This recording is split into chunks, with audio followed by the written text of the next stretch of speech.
You found the coolest place to be, the PlayStation collecting sets. Come on, won't you sing with me? Welcome to the show. Gather round the boys and girls, collectors from around the world. Let's show the people what they need to know. Welcome to the show. Gonna talk to guests, what we got for best. Gonna put their knowledge to the test. Gonna laugh and eat, gonna live the dream. Gonna show you things you've never seen. Gonna sing a song to the break of dawn. Gonna rock this party all night long. So come on everybody, let me see you dance. Get yourself ready, you got one more chance. You found the coolest place to be, the PlayStation collecting sets. And come on, won't you sing with me? Welcome to the show. Gather round the boys and girls, collectors from around the world. Let's show the people what they need to know. Welcome to the show. Welcome to the show. Welcome to the show. Welcome to the show.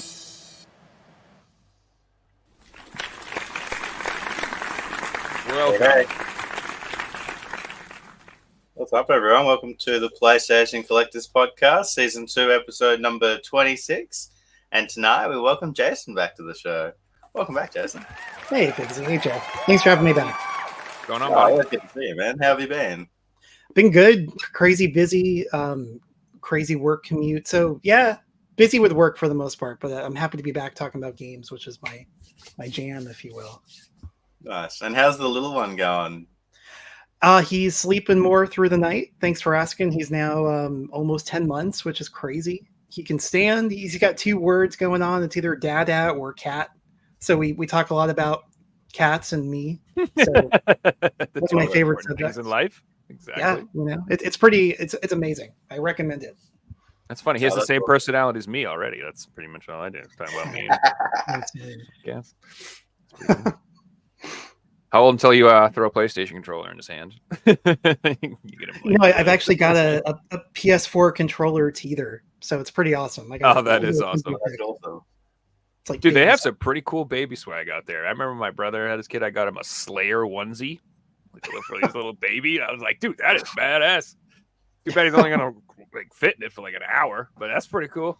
Yeah, they make cooler baby stuff now than I remember. I mean, I guess I wasn't paying attention at the time, right? Because I didn't have one. But yeah, I don't remember baby, kid Metallica shirts and stuff when I was a kid. So Yeah, that's pretty pretty awesome. No, I notice it now. Like, it's in shops everywhere, and it's so cool. Yep. They definitely know their target audience. I need to get some baby. They do. so They're all look getting cool. older. Yeah.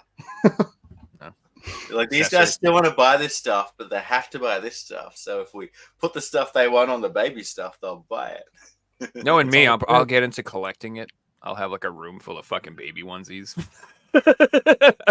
Yeah. Like, There- I there's got too like many- every Metallica one now, boy. I got a little like Sonic Halloween baby costume for him. It's like I can't go down that route. No, I hold back. No. You get to dress them up and take goofy ass pictures. That is part of being a parent. You are allowed, sir. You are allowed to make embarrassing movies, embarrassing photos. You can, get to bring them up when they're 20 or in their teens and they start to date. You get to bring it out. Look at little Billy in his Sonic costume. Isn't he cute? I've That's how earned it. works. Yeah, Exactly. it's a bonus. Yes, that's how it is. But trust me, I'm sure we have many young parents on who listen to the show. Jason, have you got any plans for child-proofing the game room or anything like that down the line? But that's a great question. Because he loves to crawl in here already, and it's like, ooh, okay. Yes, Oops, I yeah. have plans. But what they are, I don't know. It involves a lock, I think, but that's about it. I know some other mates who they've had to put their games in boxes and put them away and different things like that. Or certain people, I know Andy has his collection only on the top shelves, or the bottom shelves are empty. So toddler can't come out and pull all the games out. So there's different things you can do. I think But, it's all when you headed get so many games, there's only so many places you can put them. Yeah, I think it's headed that way, unfortunately. But I'll let you know. I'll keep you posted. I'll send you photos as they get higher and higher. That sounds good, man. And how's the collection going? It's going well. It's a little out of control, but I guess that's not new. That's perfect. Exactly. I just need more shelf space, and like this room, I it's only really set up as like a temporary solution, and then I got a little bit comfortable and used to it, and then the shelf space ran out, so it's going out of control in a good way. I just need to get a better storage solution, and again, like you mentioned, got to get them higher up. So figuring that out still, but it's definitely going. Like as far as the limited run set, like I mentioned to you before, I'm going for a full limited run PS4 set and PS5, which is admittedly insane. I don't think this is something I ever would have set out to do if I had any clue how many would eventually come out, but that's going. And then just looking for the weird European stuff. I love the strange German shovelware. Like me and Nicolo share that bond over horrible games that only come out in like one country. Did you get the sheep game? Did you get the sheep game? Spoiler alert. Yes. It was in my pickups. But oh hell yeah, I got the sheep. Dude, literally, Sylvan's on he's like on a European tour buying games, and he's like, "Are there any games you need?" I'm like, "I need the sheep game, bro. You gotta find that for me." That was like the first thing I said, and he's found it. I'm like so excited. So I'll have that someday. I couldn't stop there. I had to get the sheep game on the PS4, the sheep game on the PS5, and the sheep game on the Switch, just because out of principle, the theme of this game on a Nintendo console I find more amusing. Yeah, really like. In saying that, Nintendo get games that PlayStation don't get that are pretty risque. So that's so strange how that's changed over time. How like Sony used to be the edgelords and Nintendo was like the babies, and like even back when Genesis, like Nintendo was like no blood in Mortal Kombat, no, like it was very. And now, like Sony will be like cleavage, banned. You know what I mean? And then Nintendo, you're like, hey, I think this is pretty questionable. You guys might ban. You should ban this. It's completely opposite. Like some of the stuff they have, I'm like, I'm not comfortable with this. Yeah, I never would have thought Nintendo would be the ones to say, hey, that's what the rating system's for. Like, really? Like, when did that happen? Right. It's true, but it's still crazy. I mean, Nintendo have grown with their audience, and like, I mean, our audience are now in their 30s and their 40s and their 50s, so let's give them stuff they really want. And it's selling, so good on them, right? Yeah, no complaints. Hey, Justin, how is the PS5 limited run set looking? I've got no idea on how many titles they're up to on the PS5. I don't even know how many I have pre-orders in for, but like just looking at my shelf, I mean, if I had to count, which I'm not, it's around like which I'm not going to. Yeah, I'm gonna eyeball it, 40 to 50. It's looking like on my shelf. Those are the ones that are the least organized because, again, I ran out of space, so I prioritize PS4 because there's more of them, and PS5 ones are just kind of stacking up. But yeah, I want to say I probably have like 20 to 30 pre-order that I haven't gotten yet. So that sounds like 80-ish, roughly. And I'm sure the way they're coming in, it's not going to be in order. It's going to be like number 33, number 29, number 64, number 82. Yep. It's worse on PS5 too than PS4. Like that's exactly what's happening. Like I'm finally getting those Shantae games that were like, the low single digit numbers. Like after I've gotten like, oh, there's number 42. Like it's bizarre. It's hard to keep it numbered on the shelf. And then the number system isn't great because some of the games double up in numbers and. Yep. And that reminds me, I've got something to show you too that falls very much in that category, but I'll save it for later. But yeah, like and PS5 doesn't even have those spine numbers. So if you want to keep it in numbered order, you have to turn them over to see like, oh, is it in the right place? Switch is the same too, right? Yeah, the Switch is the same. They don't have the numbers on. Oh, I did something yesterday for the first time in my entire PS4 collection history. I rearranged my PS4 collection by alphabetical, and I threw all the limited run games in there. So Firewatch is at the F section, and Griffin Knight FX at G, and I love it. I've been looking at my wall going, that's so cool. I got all these games together, and I pulled all the limited run games out of my collection that I don't want anymore, and I'm going to put them on eBay and get rid of them. And I used to buy everything for the sake of it, and realizing now a lot of the games I was buying early on, I was just buying because it was for sale. I've got no intention of actually wanting this game and different things like that. Well, at least the early ones are worth a lot. Hopefully you'll get some money out of it at least. God, I'm like, oh yeah, this game. Why do I own it? Look it up. It's like $300 on eBay. Yeah, you should send me some. Well, you sell all those. You may as well know. Send me a picture. I did the same for Strictly. those early games are crazy expensive. I know. There's a couple that I want. I did find out that Slaps and Beans, one of the people in your Discord was nice enough to tell me that it got a German retail release, which I didn't know that. I thought it only had a strictly limited release. So I ended up picking up that copy for like half the price. I'm pretty excited. I got my German Slaps and Beans coming now. Speaking of my Discord, Joe, I just read this morning, and don't quote me because it's from someone in the Discord, but apparently Best Buy have discounts on their limited run games at the moment. So no kidding. Best Buy near you, check out. I mean, cheap limited run games, you can't really lose on that stuff. I think that if you were into like, whatever, like buying stuff to hold it to sell it in the future or something, like I would definitely pick up all the Castlevania Requiems of the Symphony of the Night PS4 games that came out through Best Buy. I have a couple extra copies of those, and I normally don't do that, but to me, it's just like a no-brainer. I'm like, this is absolutely 100% going to be worth triple the value, and as soon as it's not in the store anymore, instantaneously, this is going to like triple in value because it's Symphony of the Night. There's no way it won't. It's like this, and it's Castlevania. So there's certain like I would pick up the Contras. It ticks every box.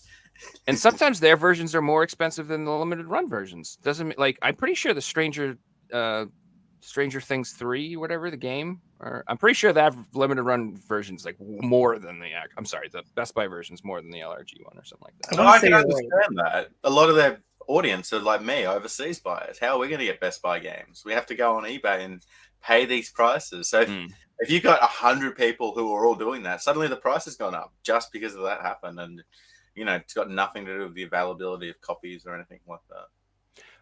I've also heard conflicting messages that they're still going to be selling games when they discontinue. I've heard that too. So. Yeah, first I heard they were taking rid of everything, but now I heard it's just DVDs and CDs and stuff like that. Yeah, I heard. So first I heard physical media, but they were referring to DVDs and Blu-ray, and I haven't heard them update that, but I also haven't heard them say anything one way or the other. So looking back at their actual statement, because they did comment on it, it's been movies that they were talking about. So I'm not really sure. I hope it is true that games will continue to be sold. I'm honestly that I found it a little surprising because I was always under the impression that the video game industry is the only thing that's recession proof. It's the only thing that like never has a problem. I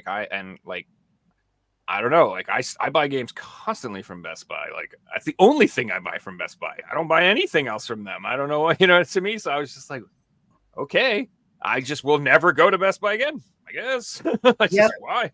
Whatever reason to go there, exactly. You can buy everything else on Amazon probably cheaper, right? With free shipping and true.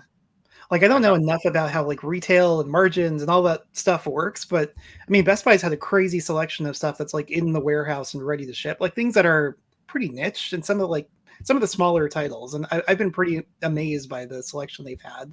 So when I heard that they were discontinuing, selling physical media, I was thinking, well, maybe they just had too broad a selection. Like they're not just carrying like the Assassin's Creed and that kind of stuff. They had all the weird little indie titles. So I imagine they can't be selling as well as the big stuff, and I would think that might be hurting them if physical media sales are continuing to diminish. But I don't know. It's all speculation. I just hope it keeps going. But I'm pretty impressed they have like an Amazon level selection of stuff. It's almost a double-edged sword, though, that Jason, because if they were selling the AAA stuff, they've got the problem that the majority of people buying that stuff are now downloading it, where people who are buying the niche stuff are still buying it physically. So, like you think they wouldn't lose that audience, right? But I mean, maybe they are. It's hard to say. I guess that we'll have to check back in a year from now and see if they've still got this stuff for sale. But I'm hoping it continues. Oh, very similar thing that I just read this morning. And Josh from Limited Run Games just made a tweet that, not confirmed, but he expects Walmart 2024 Q1 to cease selling video games. And, this is from someone who is trying to get their stock in their stores. So it's a pretty reliable source, I'd say. They did. Like, I think Ninja Turtles actually did. Like, the Dotemu Shredder's Revenge. Like, that one actually did make it into Walmart. And that was still a limited run, I think, as the physical publisher. So, yeah, I mean, he should know. But that would shock me. Like, because, like, if you think about impulse buys and, Christmas gift giving and all that Black Friday kind of stuff, I mean, that's Walmart. Like, that's Walmart right there. I'd be surprised if they stopped selling at least the major physical titles. I've noticed I went game shopping 2 weeks ago with Andy, and we went into our local store, to JB Hi-Fi, and they very similar to Best Buy in America. Anyway, we went in there. We were looking at the Xbox section. I kid you not, 40% of the Xbox section is now digital cards, and you pull the card, and you're just buying a digital card. Like, Yeah, it's that, and that's literally a massive section. You know, they don't have the games anymore. It's just the cards. It was like, wow, this is the future. You know, there's no such thing as secondhand games anymore. You buy it at that price. That's it. Now, what's better, a card or a box with a code in it? Yeah, I mean, if you can use it once, it's the same thing. Yeah. No, it's true. Like in Target in the US is becoming that way as well. In Best Buy, even though they have a great selection online, the aisles are pretty much half cards now out here too. Oh, the in-store selection is usually garbage in my Best Buy. It looks like a corpse that vultures have picked over. You know what I mean? Yeah. It's usually just like 2 copies of Mario Kart Deluxe and like, friggin' some weird, Assassin's Creed, like you said, or WWF game or something. Yeah. But yeah, and that's another thing too. Is like a lot of the times I buy games from Best Buy, and if I went to pick it up in the store, they'd be like, "Says we have one." I'm like, well, good luck. Go find it. I'm like, wherever it is. I'm like, you better find it. Either that or I'm going out back. You better find it. I'm going out back. He says, I love it. And when they are there, they're like, they're not on the shelves. Like to your point, not even just when they have one. In general, they have like, no stock on the shelves. Like you have to go to the, customer service and be like, hey, do you have that back there? And it's like Toys R Us in the 80s. I'm not into it. Yeah, it's an awful business model. And like, not everyone wants to ask. A lot of people are just going in, looking at the shelves and walking out. Another thing I would add, if we are going down the road where, physical media is going to be a thing if you buy it through websites and that's it, well, we're not going to see cheap brand new games anymore because businesses aren't going to be paying for shelf space to display their games and different things like that.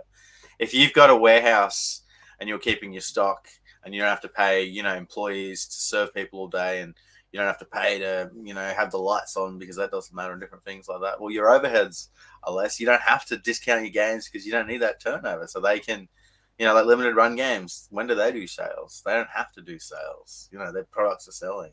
If we get to that road, then the prices of video games can be very different to what they are today.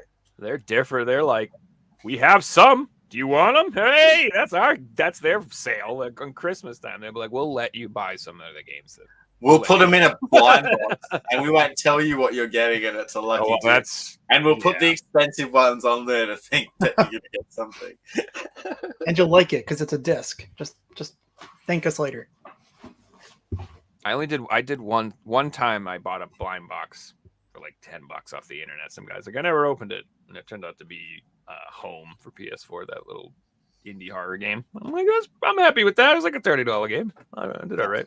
And it was a horror game, so I was like, all right, I got all the options. I was pretty happy with it. Andy just brought up a point that the store's still buying codes. Now, I'm under the impression that, again, I might be wrong here, but I'm assuming that if a store's selling codes, their overhead's going to be completely different. And surely they're not paying, $60 to $80 or $50 to get these codes. Surely it's a thing that they probably don't make much money at all on these, and Sony are just the ones taking it once the transaction goes through. Like, surely that's the case. Surely you're not just think they buying get a small codes. cut. I could be wrong. It's different to receiving a physical product, right? Because you don't receive the product until it's been downloaded.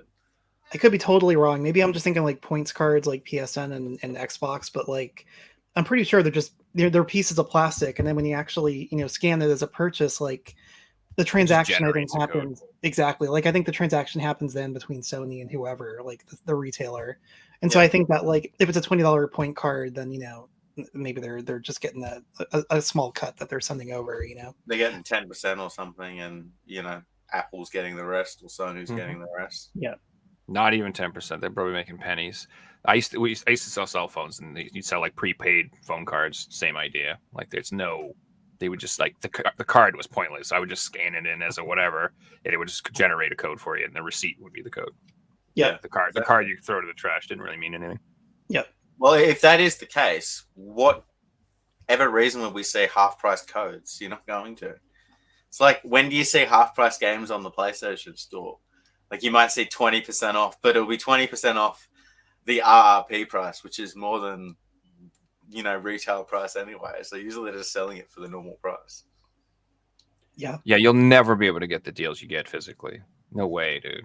And like, you'll never also like I like PS5 especially these days. Like, I'm not all about spending $70 to $100 on a game unless I like really like. If I'm spending that much, I'm getting something collectible. I'm getting an old PS1 game or something. If I'm spending $100, screw that, dude. I'm getting something I've been wanting for years. I'm not going to get some new AAA game. So I always will wait a month and just buy a used copy, and for like half price. Like, I always do that. Like, and I wait till I can get a nice clean condition one, for $30, something like that. And it's just not going to be possible. Like, you're going to be paying $70 for Hogwarts Legacy forever. If it's just online only, you'll never be able to find a cheaper copy. This won't happen. Well, no, you will be able to find a cheaper copy, Joe, on Game Pass or on PlayStation Plus or, on whatever Steam services you do. That's going to be the future. And, we can see it like that 100%. That'll be the future.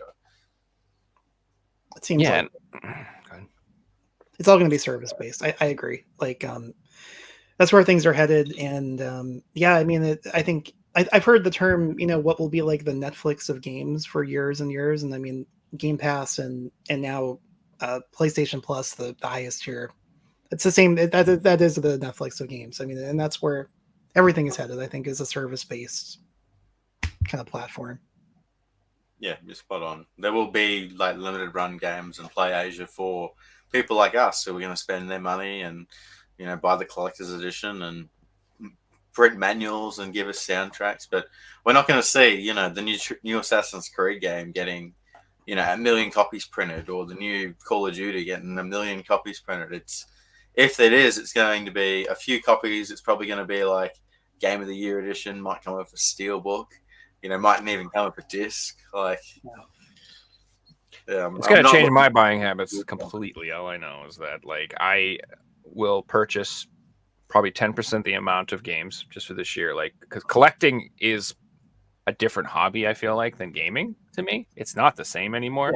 And so if you take away the ability for me to collect, if you take that element out of it, I'm just going to buy like a couple games, put, top probably a couple thousand. I'll go back to what I used to do when I was a PC gamer, and I'd play like a couple games at a time, just put hundreds of hours into a couple games and then just pirate everything else, baby. And that's what's going to happen. Pirating is going to be a huge, huge problem once it's only digital. They don't they still have this fantasy that like they're like missing out on this mythical customer they're going to get when they change things. And it's like, no, you're just going to lose people. You're not going to get more. You're not all the people. I'm not going to all of a sudden spend thousands on digital. Like, it's not going to happen. I'm going to either keep buying secondhand market, or I'm just going to buy a couple digital things and pirate everything else. There's no reason for me I don't care anymore if I'm not physically owning it. I would rather pirate it. I know that's not nice to say. People think that's the truth, though. I mean, same thing with TV shows. I'm not going to sub to your streaming network to watch one show. Get the hell out of here. I'm not doing that. I'm going to go sail the seven seas. I'm going to get you one show. I'm going to watch it in an afternoon, and then I'm done with it. I'm not doing that. There's no way. It's the value isn't there for me. What are you providing me for my money? One show and then nothing? One afternoon. And I don't even own it. I don't have it on the shelf. I like to do the free trial of streaming services and make new emails to get the free trial again and do things like that. You're not the only one. I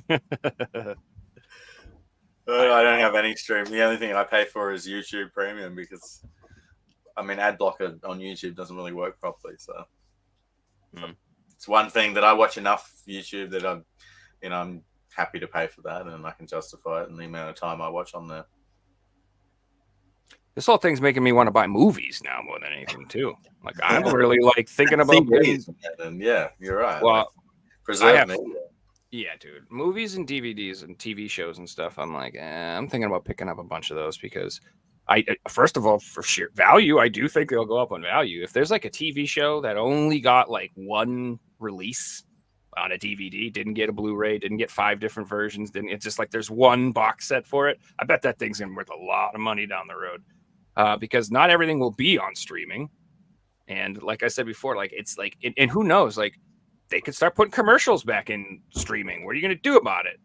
What are you gonna do? Whatever. Even if you're paying for it, they'd be like, we're still gonna put commercials. They could just turn streaming right back into TV, and you'll be stuck with it. And that's what are you gonna do? Like, you don't have the option to go back and like watch it on DVD and skip all that crap. I don't know. Well, with all of these different services now, it's like, I mean, it's kind of like cable all over again, right? Like, you know, there are all these cord cutters who, you know, were like, I don't need a cable package. I'll just get HBO Now, right? And now that's Max or whatever the hell it is. And there are just so many different services, and they keep on, you know, putting everything out on streams instead of cable channels. And it's like, well, wait a second. Now I'm paying for Hulu, I'm paying for Disney, I'm paying for Netflix, I'm paying for Apple, paying for Amazon. And it's like, wait a second, this is actually more expensive now than it used to be. And you're paying for the internet bill on top of it. Exactly. So it's like, you're like, holy crap, it's $150 a month right now.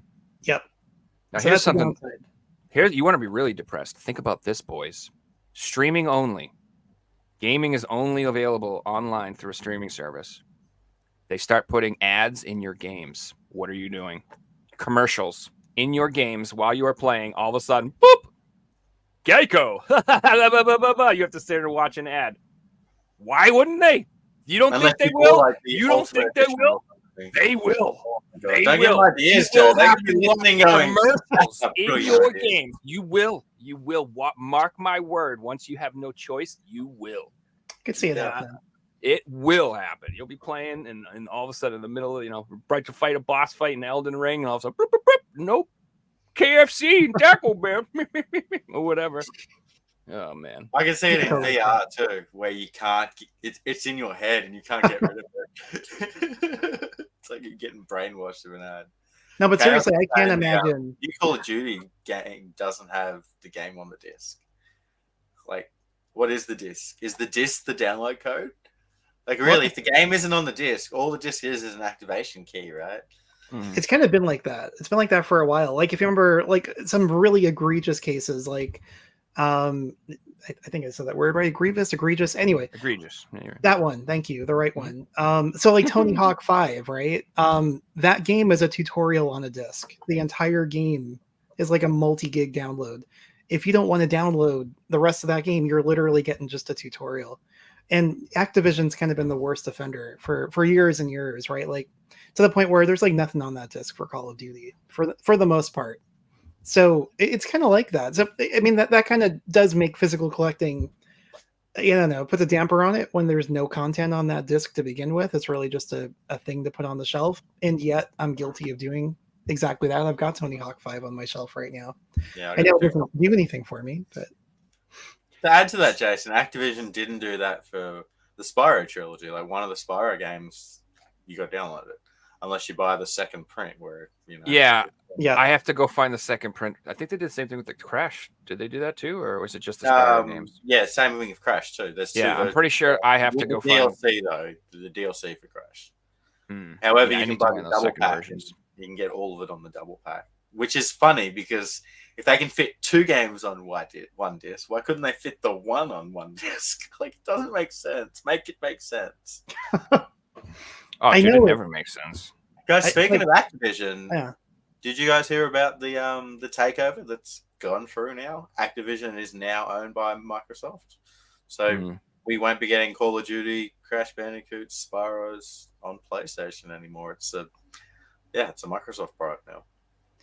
I mean, they have said that that won't be the case for a while. Like they put out some kind of statement. I think Phil Spencer saying something along the lines of like, "Hey, wherever you play, whether it's Xbox or whether it's PlayStation or Nintendo," he was like, "Yeah, you know, you have a home with us," or whatever it was that he said. That like, "Yeah, you know, we're gonna continue to entertain you for years to come."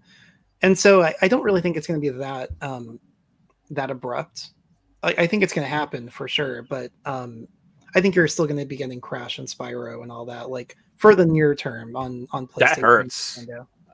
Crash and Spyro, that's tough. If the That's if like, those here's can our imagine that. mascots. It's like Mario being like, that's only Xbox now. Like, are you kidding me? Like, Yeah. Crash is like It's PlayStation. only not to fight for it. Like, oh my god. Oh, get I Ratchet and can Clank see or Call something. of Duty being a very like hey, it's going to come to PlayStation, but you can't play for a month, and you know you can only play these maps, and if you want to play this mode, you got to play an Xbox, and you know the kids are just going to buy an Xbox because of that reason. If you want to play a certain game and one franchise is giving you more options, then guess what? If you're 20 years old and that game's your life, you're going for an Xbox, and you know that's going to happen. The new Black Ops, the zombies only works on Xbox. That would be a selling point for me. Of course. The reason That's the reason I buy the Black Ops games. It's for zombies. I don't even care about the damn game.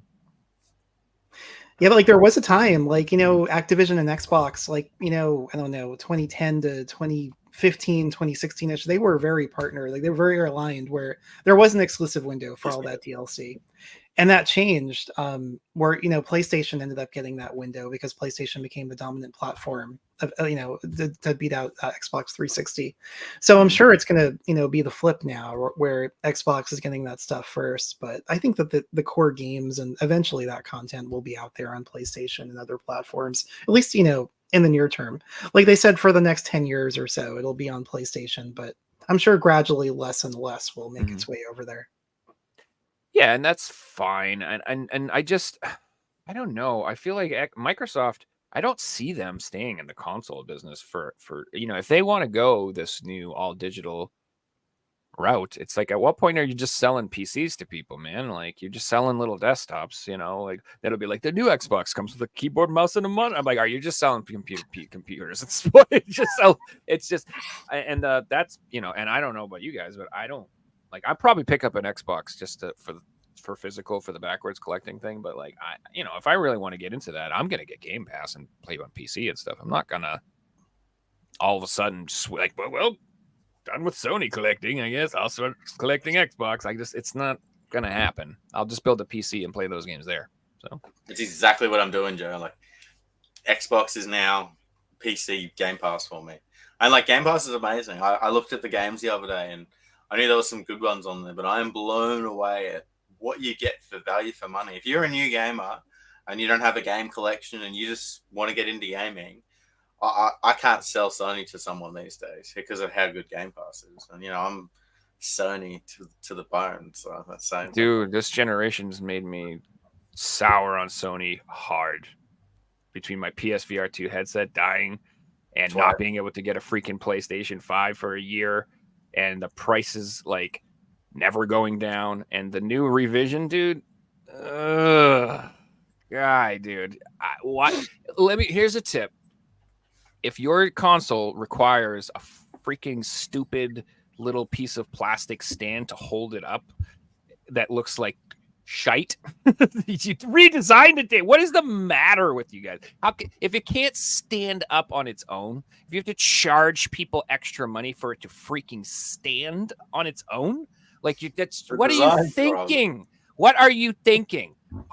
What are you thinking? Literally, it is illogical and irrational for you to design a console that does not stand up. What the frick is the matter with you? Like, it blows me away. Dude. And this is the slim version, so you'd think the slim version would be for storing. It's more expensive, and people that don't have room, so they can stand it in that place where I haven't got the room to have the big PS5. Let's get the small one. No, that doesn't fit either. It's barely smaller. It's barely smaller. Like the disc drive version. It doesn't. I mean, I don't know. Like, it literally looks like it makes no difference to me. And it's like more money. Concerns on what they took out of the console. Like, have they taken fans and stuff out to make it smaller? I haven't seen any videos on someone pulling it apart. They took out all the heat sinks. Yep. But like, how would it run on Final Fantasy 16, where it was already struggling on the PS5? Like, is it going to run better on the new PS5, or is it going to struggle? This is a genuine question. The thing I really don't get though is that you can get the discless version, then you can update it, right, for like an $80 disc add-on. Like, who is it that is a digital consumer who later is like, you know what? I want to buy discs. I'm going to pay another $80 so I can add this on because I didn't want it before, but now I really want to get discs. Like they just don't very weird. understand their consumers. Like if they think that's actually a viable, like there's a user out there who wants to do this. Like there's no use cases that. I would have seen when they first dropped the PS5, there was a big proportion of people that were buying the digital only version only because the other version was sold out. And, you know, if you bought that version because it was sold out, I could see the upgrade being feasible. But, you know, if they're releasing a console that isn't going to sell out and isn't going to be on delay for 4 years, which it shouldn't be, then there's absolutely no reason to. You buy the one you want from day one. Exactly. I mean, like there are logistical reasons. Like if you realize, oh, hey, you know, this $50 download is like $10 at GameStop. Like there are reasons to do it, but I just don't think that consumer exists who doesn't think of that up front and then later is like, I just spent $80 to get a disc drive. It's an interesting choice. This is the only scenario. The kid goes to the store with mom. They buy the digital console and come home. And dad goes, "You stupid idiots! You go get the disc. What are you doing?" And then he gets that's exactly right. that would probably happen a bit though. So maybe there is a market for it. Here's what I like the idea of customizable pieces. Like you ever see the Poly Mega, or you could like buy pieces for it and do things. Yeah. I want it so I can add pieces so I can play backwards compatible shit. That's what I want. Like, make it so I can add a drive and with hardware in it, with emulation in it. Like, I'll give you a couple extra $100, dudes. Fuck $80. I'll give you $250. Let me add something on there. Let's me play my PS3 games. It could be separate. You could sell me two of them. You could sell me one that just does PS3. You could sell me another one for PS2. And even though it would play PS1, you can sell me another one for PS1. I don't care, baby. You can sell me 3. Just let me play my little games on my new systems, please. Because my PS3 fat models, they're just like, it's like trying to keep grandma alive. And I know she's not going to live forever. Well, Jen, I've never heard someone brought this up, but what about an attachment where you can play UMDs and Vita cards? Oh, dude. How amazing would that be? Bro, I have been for a PSP consoleized, like a home thing. Like they have the TV and you can emulate. There are ways you can play PSP on TV. There's tons of ways to do it, I know. But I do, like you said, I want something that lets me play my discs because I think that would make PSP games just shoot up in value like insane, dude. You imagine they had a little UMD disc drive you could play your PSP games on? That would increase the value of PSP games. It would 10 times. And also, UMD movies would actually be cool. Yeah, you could actually watch movies at home. That would be awesome because there are a million UMDs out there that are like a penny.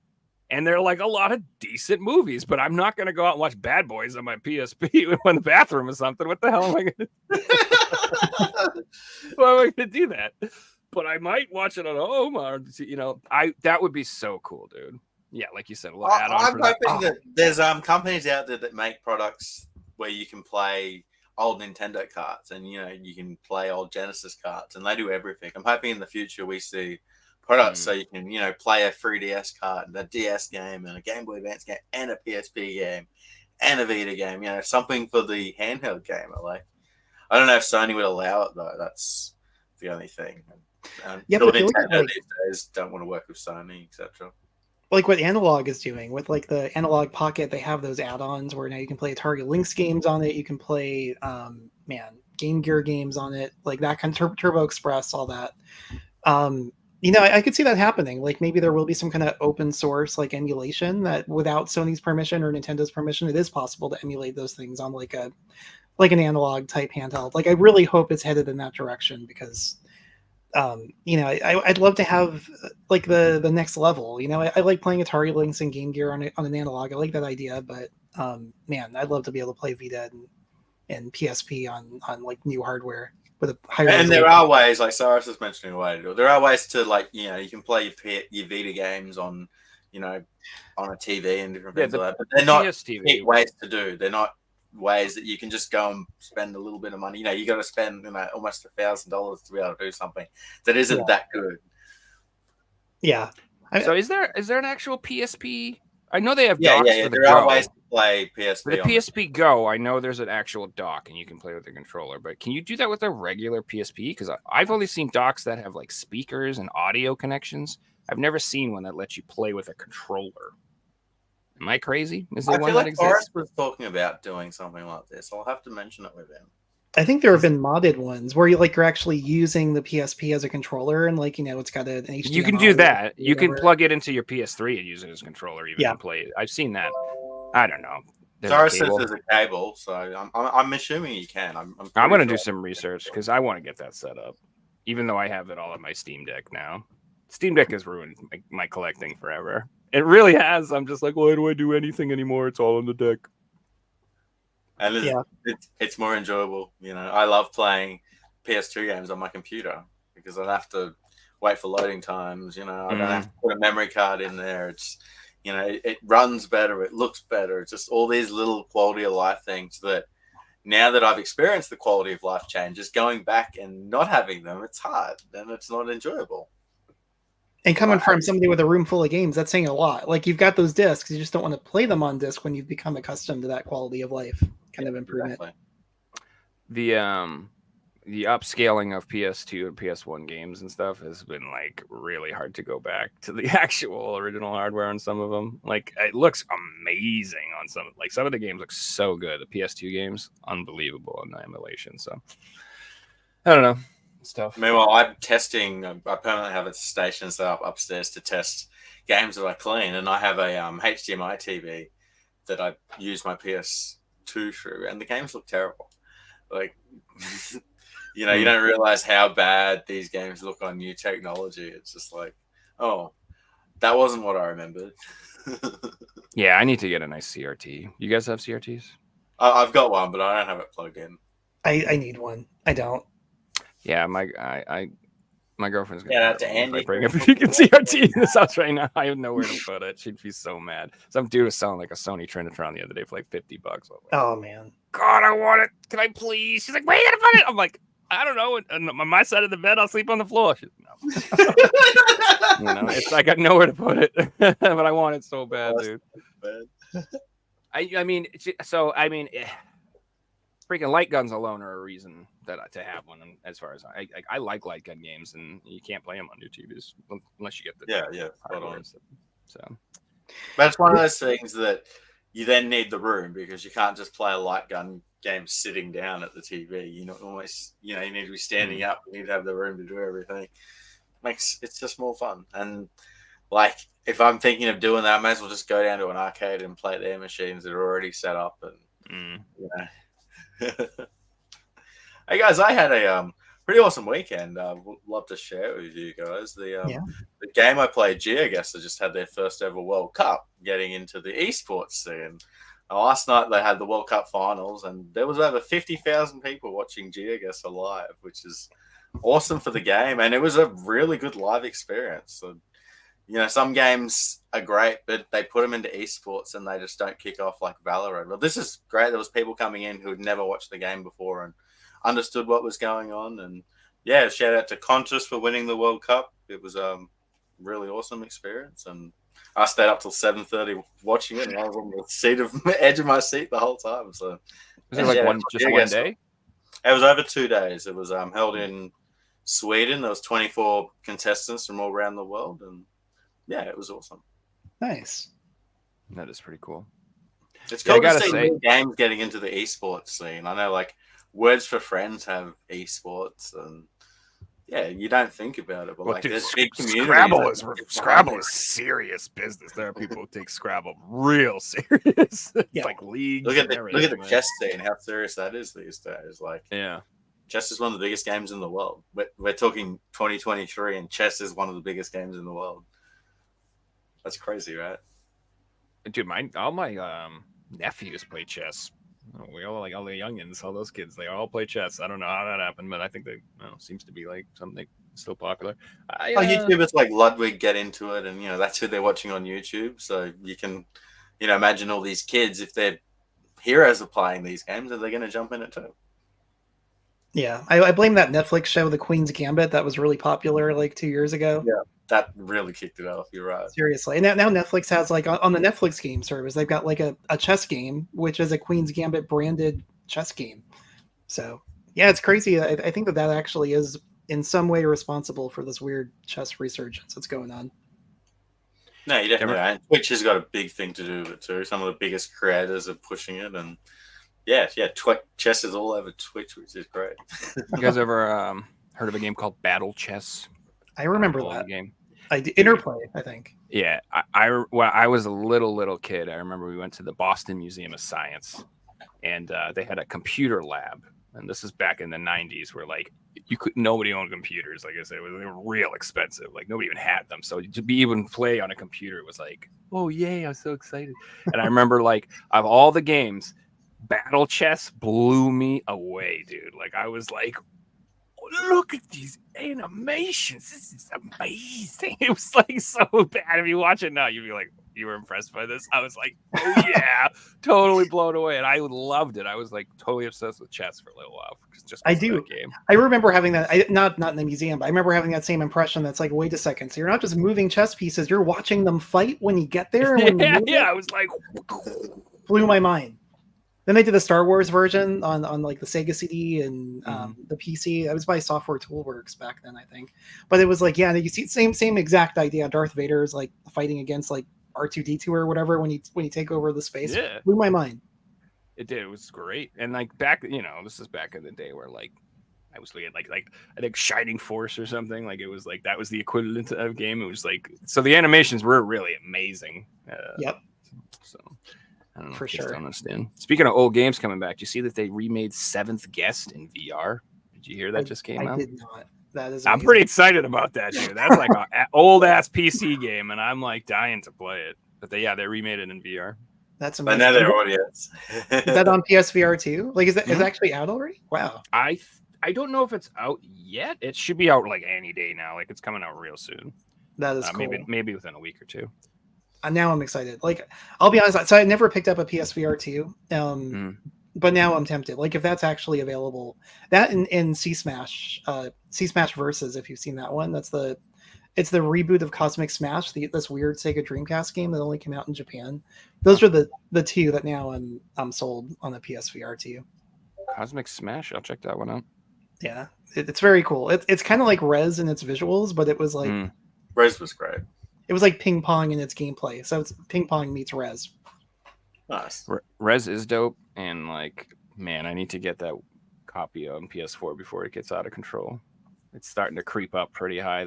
So there's two versions of Rez that got released. There's like the black cover is the original, and then there's like an orange with the one with an orange. Did the first release of it, I believe. They both. They did the same company did both. It's just the first print, and then there's like a second print. And the first print one is like starting to creep up between like 70 to 100 lowest. I've seen it. Like you used to be able to get it for like 50. Now it's going up. So I need to get that before it gets too late. Yeah, and then the orange one's like a cardboard digipack. So if you want that plastic case, you should get that one before it goes up higher. Yep. I slept on the Annapurna collection too. Sorry. Do you guys own any chess boards or anything like that? Any chess sets? Not me.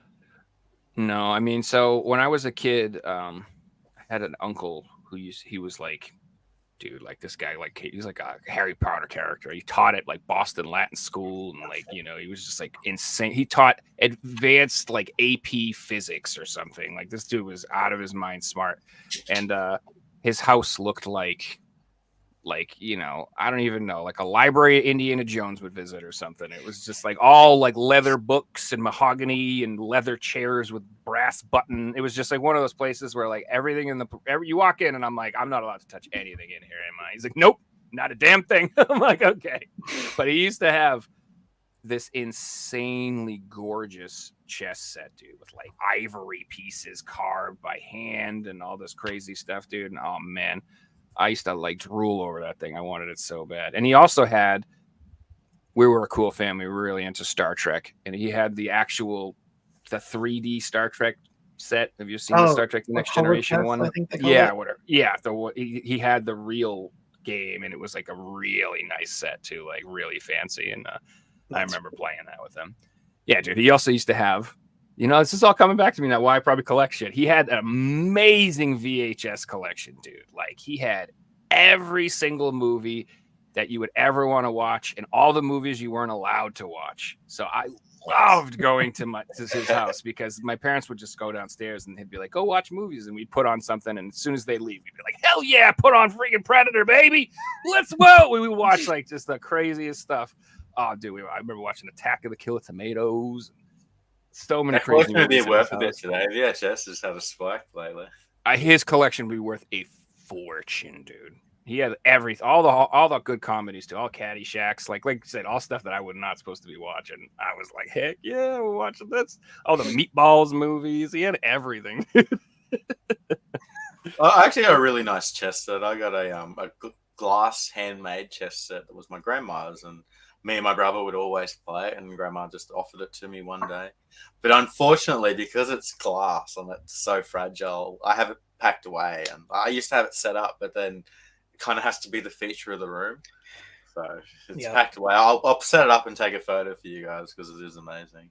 But on the topic of chess sets, when I worked at the pawn shop, we got this chess set that was based on Lord of the Rings. There was like 40 of them made, and it was handmade, all from steel, copper, and they weighed like 30 kilos. And when we sold this thing for $2,500, absolutely amazing chess set. We'd have it set up at the counter, and customers would just come in and play us all day long. Chess is crazy. We would have homeless people come in and like destroy every single one of us at chess. And then this dude's like begging for $5 after the game, like absolutely just shows the intelligence of some people out there, you know. You feel for them. Drugs, man. Yeah. Seriously, like, and you know what? I believe wholeheartedly is I honestly think people who are like really intelligent, sometimes they need drugs because they can't handle their own freaking heads, dude. Like, you know, if your head's moving at 1,000 miles an hour all the time, sometimes you need something to slow it down. That's all I'm saying. Yeah, you're spot on there, Joe. Hey guys, I think it's time that we jump into the thing quiz. Let's talk about life and philosophy. I don't know. Let's talk about video games. Video game time, quiz time.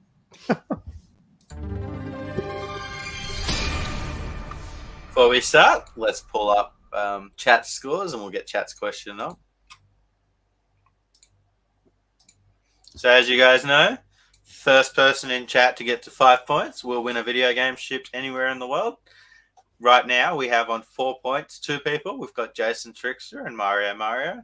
On 3 points, we've got Banfi and the Collectionist. Cyrus is on 2 points. And then on 1 point, we've got Windy Corner TV, Jimmy J, Lulu Girl, and Westman.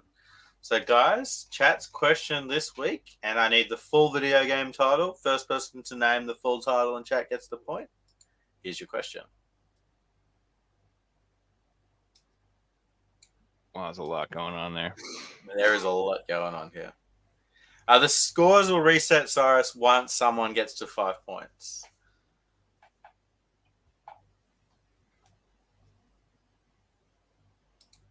Okay, Jason, Joe. Jason, I'm going to offer you the opportunity to choose if you want to go first or second tonight. You know what? I will go second tonight. Thank you for. What's everybody's seen? Everyone's strategizing against me, and they see me losing. That's what I hate. That. By the way, I just want to recap the score from last week real quick before we start. I do believe that is accurate. That's not what I've got written down here. But that's what's in the system here. And once again, big shout out to Pavel for the questions. They're really awesome tonight. Now I have the theme song stuck in my head for the picture in the bottom middle. That's all I'm saying. I don't want to give it away, but that's it, Fuji. That's a classic. Love that game. Almost. The DLC sucked though. Yeah. Let me just check that answer. That one might be right. Sorry, I'm wow. on the quiz here, guys. That sounds pretty possible, right? Can confirm Cyrus has correctly answered the game with Disney Lions King Simba's Mighty Adventure. Congrats, Cyrus. Oh, Disney. I didn't get that, but now I do. That's so funny. Oh. Yeah, it's good, isn't it? Cool Yeah, tattoo, yeah, yeah. actually. Well done, Cyrus. That was good, man. All right, let's get into the quiz, guys. Question Let's do number it. 1 will be for Joe. All right. Joe, question 1. What Mhm. game didn't have its own Netflix series? Cuphead, Borderlands, Tekken, or Castlevania? I will say Borderlands. Correct answer was Borderlands. Just because Yeah. I would have Tekken, definitely known about Castlevania, that. and Cuphead. I've never seen Cuphead. I've seen the Tekken and Cuphead, Castlevania. yeah. Interesting. You seen that? Anybody? Looks like it might I've be a seen kid it. show, but mostly getting like Happy Tree Friends vibes. So Yeah, they like make deals with Satan in that game. There's no way that's a kid show. The thing I don't get about the Cuphead animated series, the animation style is totally different from the games, and the animation style is what makes the games what they are. So I don't know what they were thinking there. They didn't do the old school 30s. That's stupid. Yeah, what I'm talking about missing the mark. I mean, it's Yeah. vaguely 30s. It's just a totally different style. Like it doesn't look like the Mm. characters look different. They move different. It's Yeah. disappointing. I do like me some Cuphead. That's a fun game. moving on to question number 2. Sorry. Jason, this one's for you. Which James Bond game has a cheat code on the front cover? Is it 007 The Duel, GoldenEye 007, 007 Racing, or From Russia with Love? So I've owned all 4 of those, and I didn't know there was a cheat code on the cover of any of them. So That's because we're honest and we don't cheat. That's Talking right. to 2 real gamers right here. I was cheating on the PS1 days. That was the day where I was Oh, I looking up cheated in cards GTA and 3. printing things off the internet and I cheated in writing my own GTA 3. cheat codes down. And man, and incidentally, that top one is terrible. That was on the Sega I've never Genesis. heard of that game. That's on all of them. I was like, what the hell is the Duel? Bad. Like I mean, I'm a big Bond fan, and that one actually had Timothy Dalton on the cover. That was pre Pierce Brosnan when like Timothy Dalton did those 2 movies and he was forgotten about. Yeah. I digress. I'm gonna say 007 Racing. correct answer was 007 Racing. Nice so the job, number dude. plate had a cheat code Thank on the you. front, which is pretty cool. Man. Oh, Didn't even the realize. license plate L1R1. Yeah, the license Yeah. That's pretty cool. That is. Moving on to question 3. Jay, this one's for you. From a boat floating on the Thames, which is a river in the UK, a large image was projected on the wall of the UK House of Commons building. Which game console was advertised this way?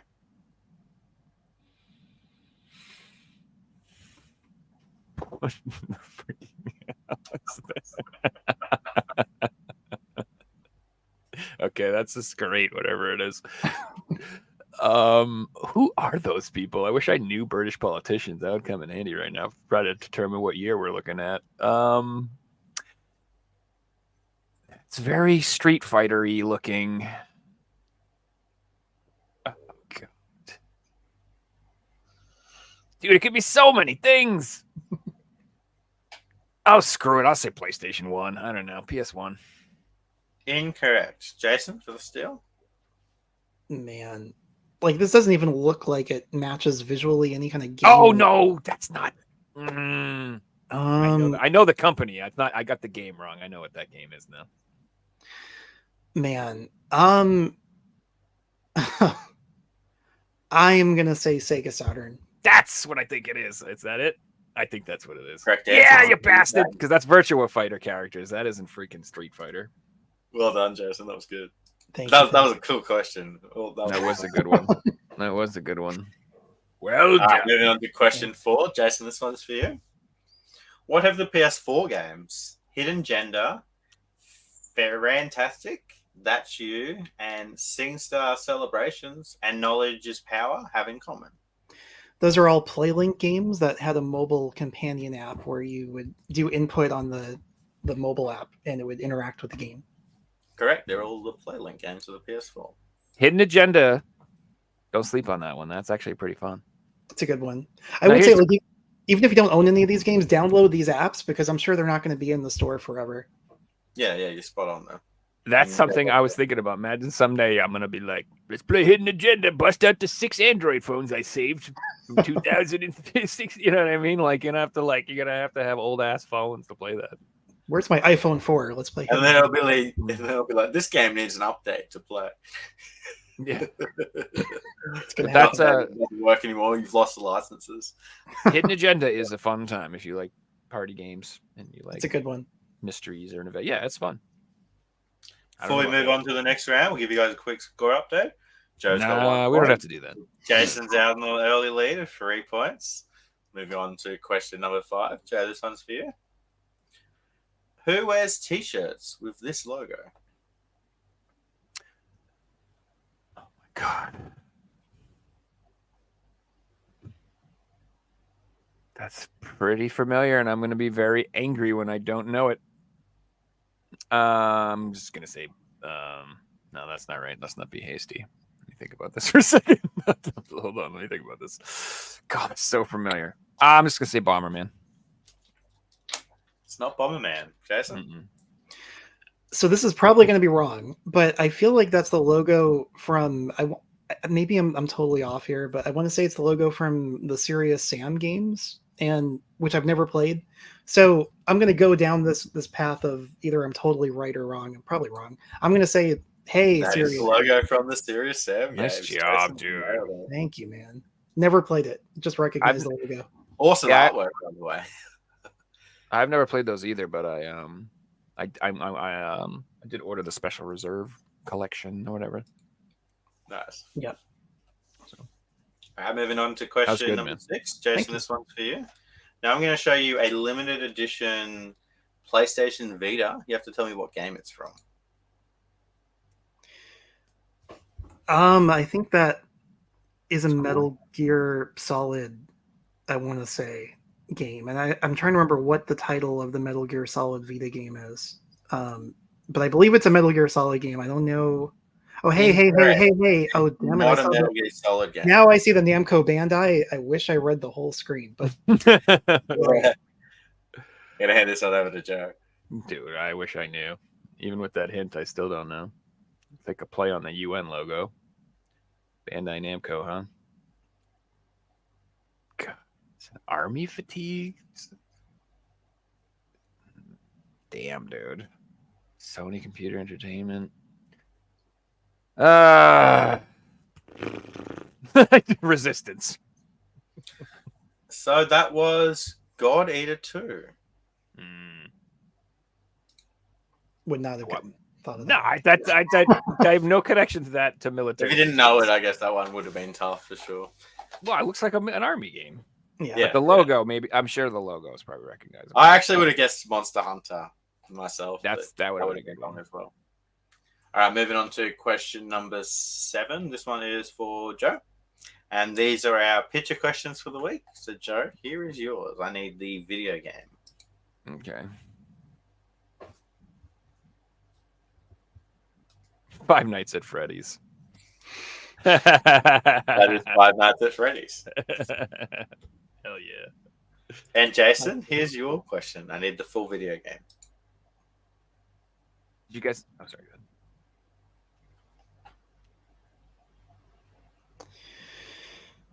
Man. Okay. I want to say that first game is Lost in the Rain or Rain. Could be wrong. Man. So it looks like there's an archer, there's a bow guy, there's, I don't know, soccer guy, and it looks like Vegas. Knights. Okay. Man. No pressure, but I know it. Rainbow Six. Oh no, you know it too. Stop it. Oh man. Hold on. Nope, you're way off. Definitely Put a it on dinosaur the game. other- put it Think on the other- dinosaurs. Rainbow Six Vegas. Damn it. That is Rainbow Six Vegas. Well That was a done. good one, man. Thank you. When you start All right, guys, to at the end of round 8, Jason's got a lead of 5 points. Joe is behind on 2 points. We now move into our final round, round 9. And round 9 has 15 points available. Anyone? Bro, we can- need a cool sound effects for this final round. We need like we need like something for that. Sorry. Yeah. And our final round is going to be sound effects again. You guys loved it Oh, last week. No, it's However, fun. it's going to go easier to harder. First question will be easy. Number 15 will be one of the hardest you'll have to ever answer. So, I was terrible at this playing along the last time, so this will be fun. well, These are Joe hard. I might make it even. I'm these all tickled my brain, but I can never pinpoint them because it's always like, I got. Who's going first? Me? Can I go first? All right, so Joe, you'll be going right? first as you're All right. behind. And Okay. we will go in turns. So, first sound for Joe.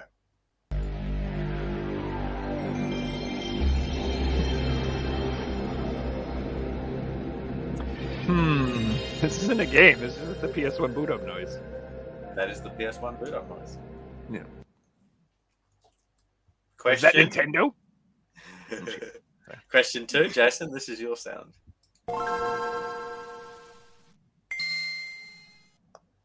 That is it is a Game Boy startup screen, and now okay, it's the Game Boy Advance startup scrreen. That is the Game Boy Well done. Advance startup screen. Well done. Question 3, Joe. That immediately made me remember Minish Cap playing that. I was like immediately. It's Metal Gear Solid. That's call, Metal Gear nice. Solid. Give me 1 second. 4's not there. It's just silence. Good luck, bro. Which game was there? Where's this from? Nothing. All right, number 4. Well, that would be Mortal Kombat, but do I That's need to Mortal name? Kombat. That was the answer I'm looking for. That's the game. That's the game. All right, number 5, Joe. This one's for you. China. Street Fighter? That's Street correct. Fighter. Street Fighter 2. Number 6, Jason. Sonic the Hedgehog. That's Sonic the Hedgehog. Moving on to number 7, Joe.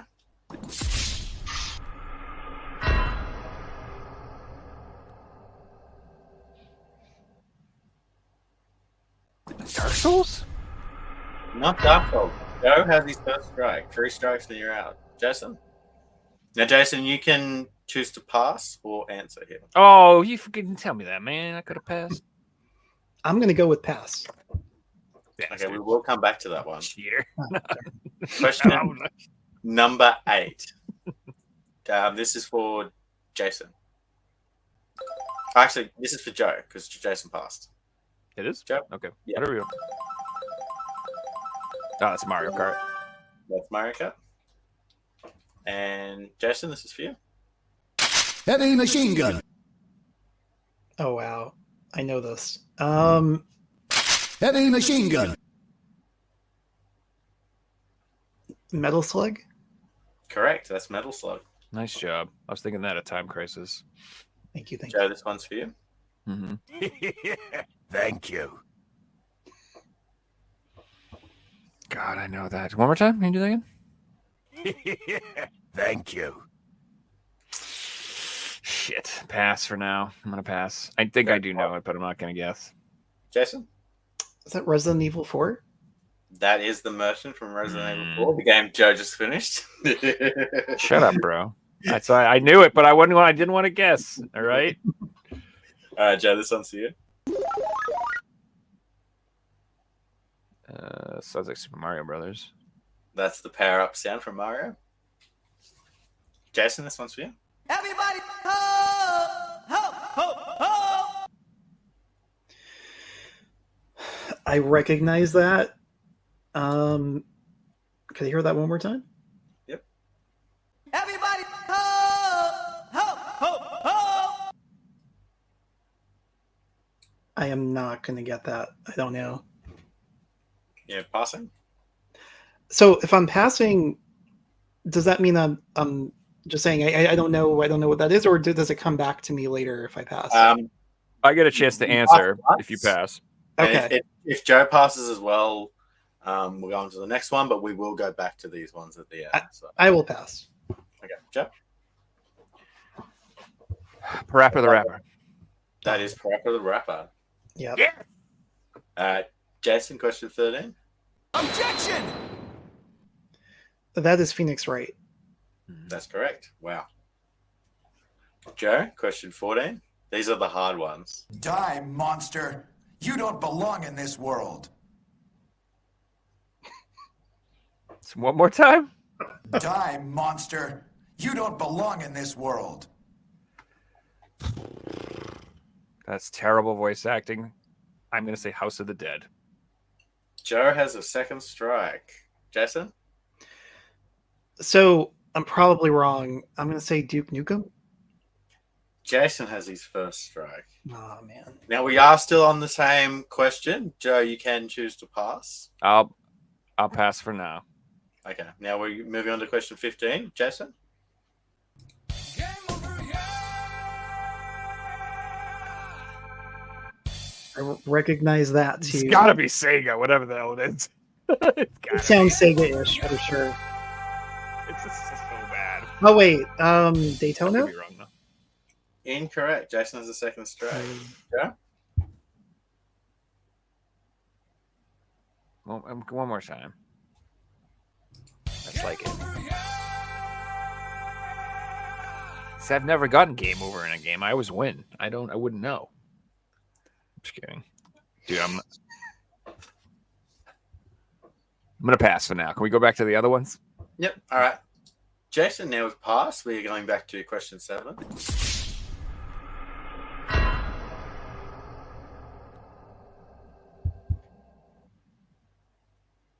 This is me or Jason. Pass. I need an answer now. Who's going? Who's going? This is It's me. Oh, okay. I'll play one more time.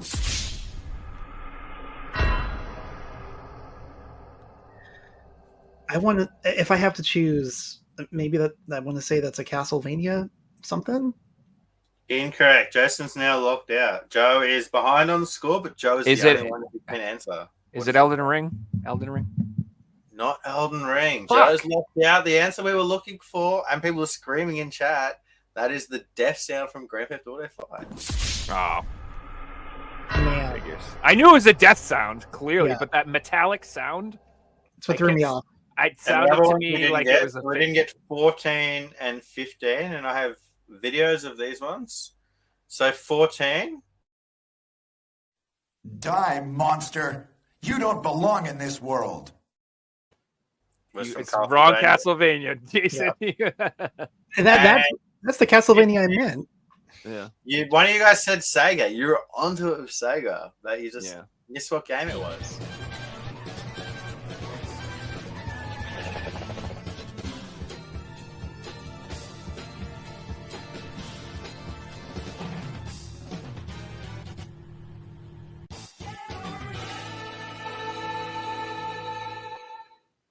So was it Sega Rally? That was Rally Sega Evo? Rally.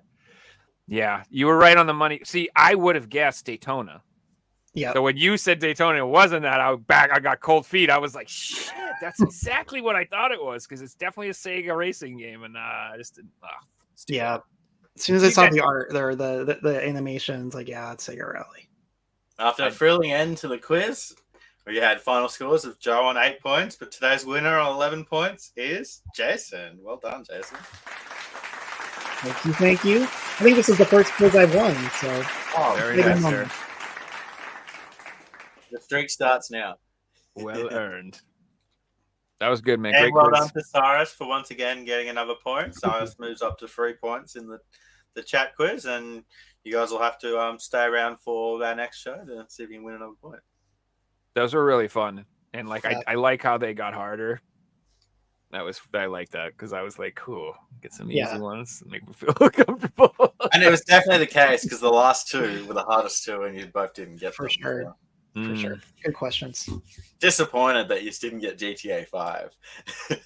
Me too. So there are a couple games that I have not put a lot of time into, and that's one of them. Like, I haven't played a lot of time into GTA 5. Tons in 3, 4, yeah, it's not a lot in 5.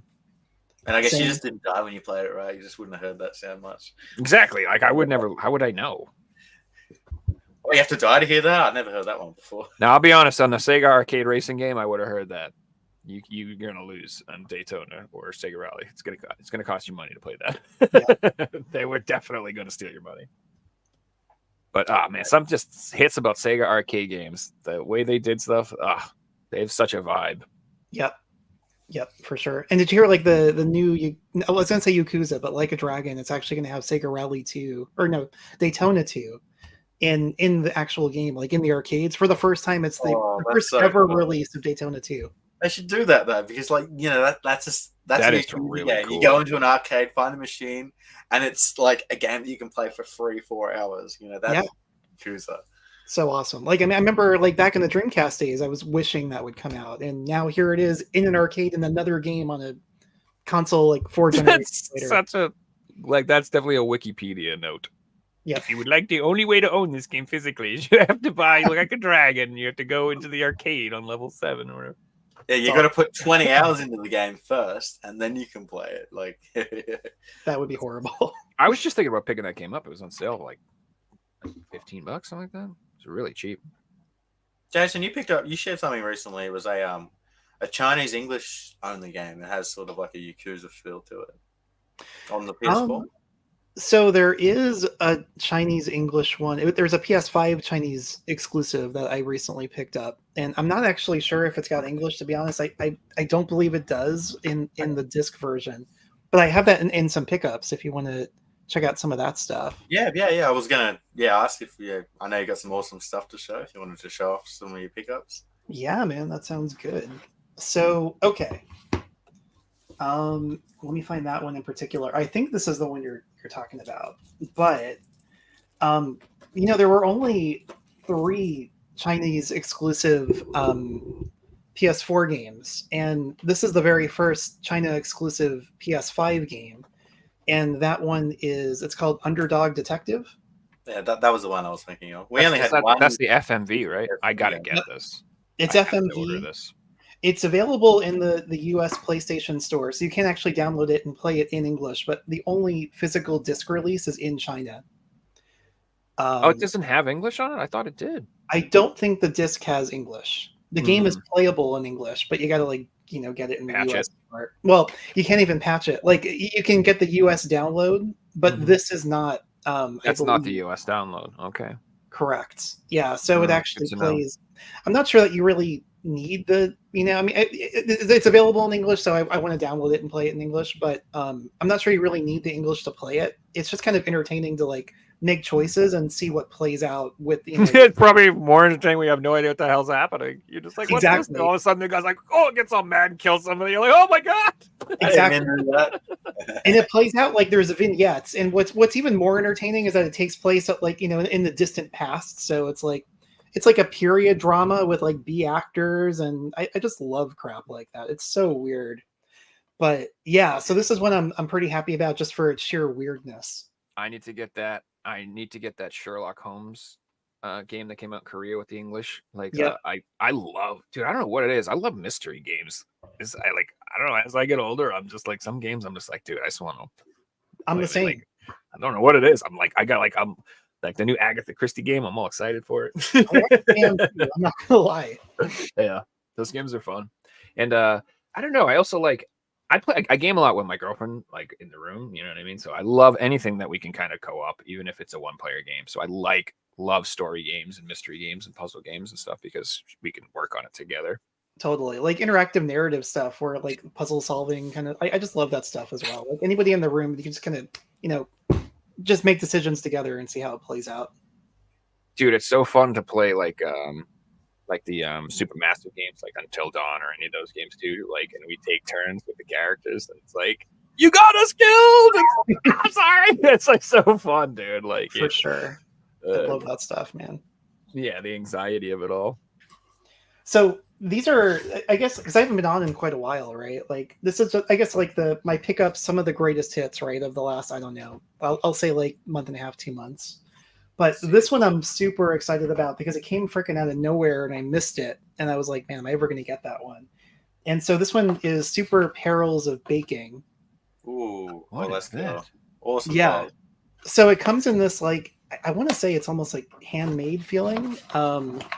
Comes in this box and it's individually numbered, not the game, but it comes with a numbered certificate. Mm-hmm. And these just dropped out of nowhere. PS4? PS4, and so nice. Yeah, it's an East Asia Soft published. Asia Soft. Yep, But so what's really weird is that these dropped out of nowhere with very little warning, and I Only missed 500 too. That's a low number for a PS4 game. only 500 sold as of now. But I mean, as you know, like the minimum print run is 1,000. So there's another 500 out there. Well, when I say out there, I mean in their possession. Existence. And so they haven't released it yet, but they've said that they're going to release it in some way. But when they do, it just won't include this outer box. They haven't decided what they're going to do with it. It reminds me of on Epic. They did the collector's edition, only 500, and then like 2 years later, they released the normal standard edition in a slipcover. And then a Exactly. split. There's like 7 versions of on Epic that you can buy now. Yep. Seriously, there's so many. It's true. hilarious. Just on Epic. Wait, the so way where did they that, did the collector's edition, they only gave emails to people who spent a certain amount of money at PlayAsia. Like I was a regular buyer, I didn't get the email, but one of my friends did. So he bought a copy for me, and I was pretty pissed off that I didn't even have the opportunity to buy it. You know, You're not a Shogun, dude? Come on, man. I got that email, and like my friend didn't get it, and it was weird because I had bought every Play exclusive at that point, and my friend did as well. So I got the email, he didn't. It was very weird. But I was like texting him at like, I got the email at like 11 p.m., 12 p.m. Pacific time. So I'm like texting him on the East Coast at like 2 a.m, like, dude, pick this up. Yeah, go, yeah. I think I got one for him as well. Their customers, and but then they had an order limit of 2. So why do that and put order limit of 2? Put order limit of 1 and give it to twice the amount of people. But so the Super Perils of Baking, like it was, it's like some kind of like it's a video series with like developers. I can't remember. I guess it says here it's Lily Mo Games, so maybe that's was it through PlayAsia? Did you buy it? No, like so they self-released it, even though East Asia Soft published it. It was distributed by the actual developers on their own website, and I think they launched it like alongside the game, and you had to like be like on their Patreon to get the heads up they were going to release it, which I wasn't. And so it sold out, and I got it off eBay for like significantly more than it was. Like it was released for like $40 or whatever. I paid a lot more than that, unfortunately. But like I'm happy just to own it because like I wasn't a subscriber to their Patreon. Like I don't know when those other 500 are going to come out. I think they'll come out at some point. But I'm just happy to have it because it's so bizarre. I kind of do like that though, because at least the people buying that 500 are fans. They're not going to be scalpers or anything because they have to be aware of the game before it's coming out. Generally, except for the one guy, I guess I got it from. He was a scalper, and so I was happy to find that one scalper. There's actually one on eBay right now for like $5,000 or best offer. So I guess there's 2 scalpers out there, but it's still crazy. What else? Really cool though, man. Thank you, man. So limited rare games. People started to receive their copies of Super Blood Hockey this week, which is not the mystery game, the one before the mystery game. So wait for my mystery game. Oh yeah. Yep, me too. But I got nice, dude. You got the FOMO cover. Let's go. Got the FOMO cover. This is so some backstory, right? You had to buy an NFT to get this. It was the biggest freaking hassle because I don't think that they knew what they were doing when they came up with that. Boris no NFT very well. Exactly. Yeah, I mean, Boris, not so much. Ivan, a little bit more than Boris. But yeah, so like what they had said was it's going to be an exclusive game. Only like they sold bear NFTs, and it was super weird. Limited rare bear NFTs. I mean, they went way too. They went like too far with that. But so you had to buy this NFT, right? They said it was going to be an exclusive game that you cannot get any other way. And then they only sold 555 NFTs. Then it became an exclusive cover variant, not an exclusive game. An exclusive you get that at Switch Premium. You get some blood on it. $40 on Switch. Print a game with 550 copies. That's exactly understand that.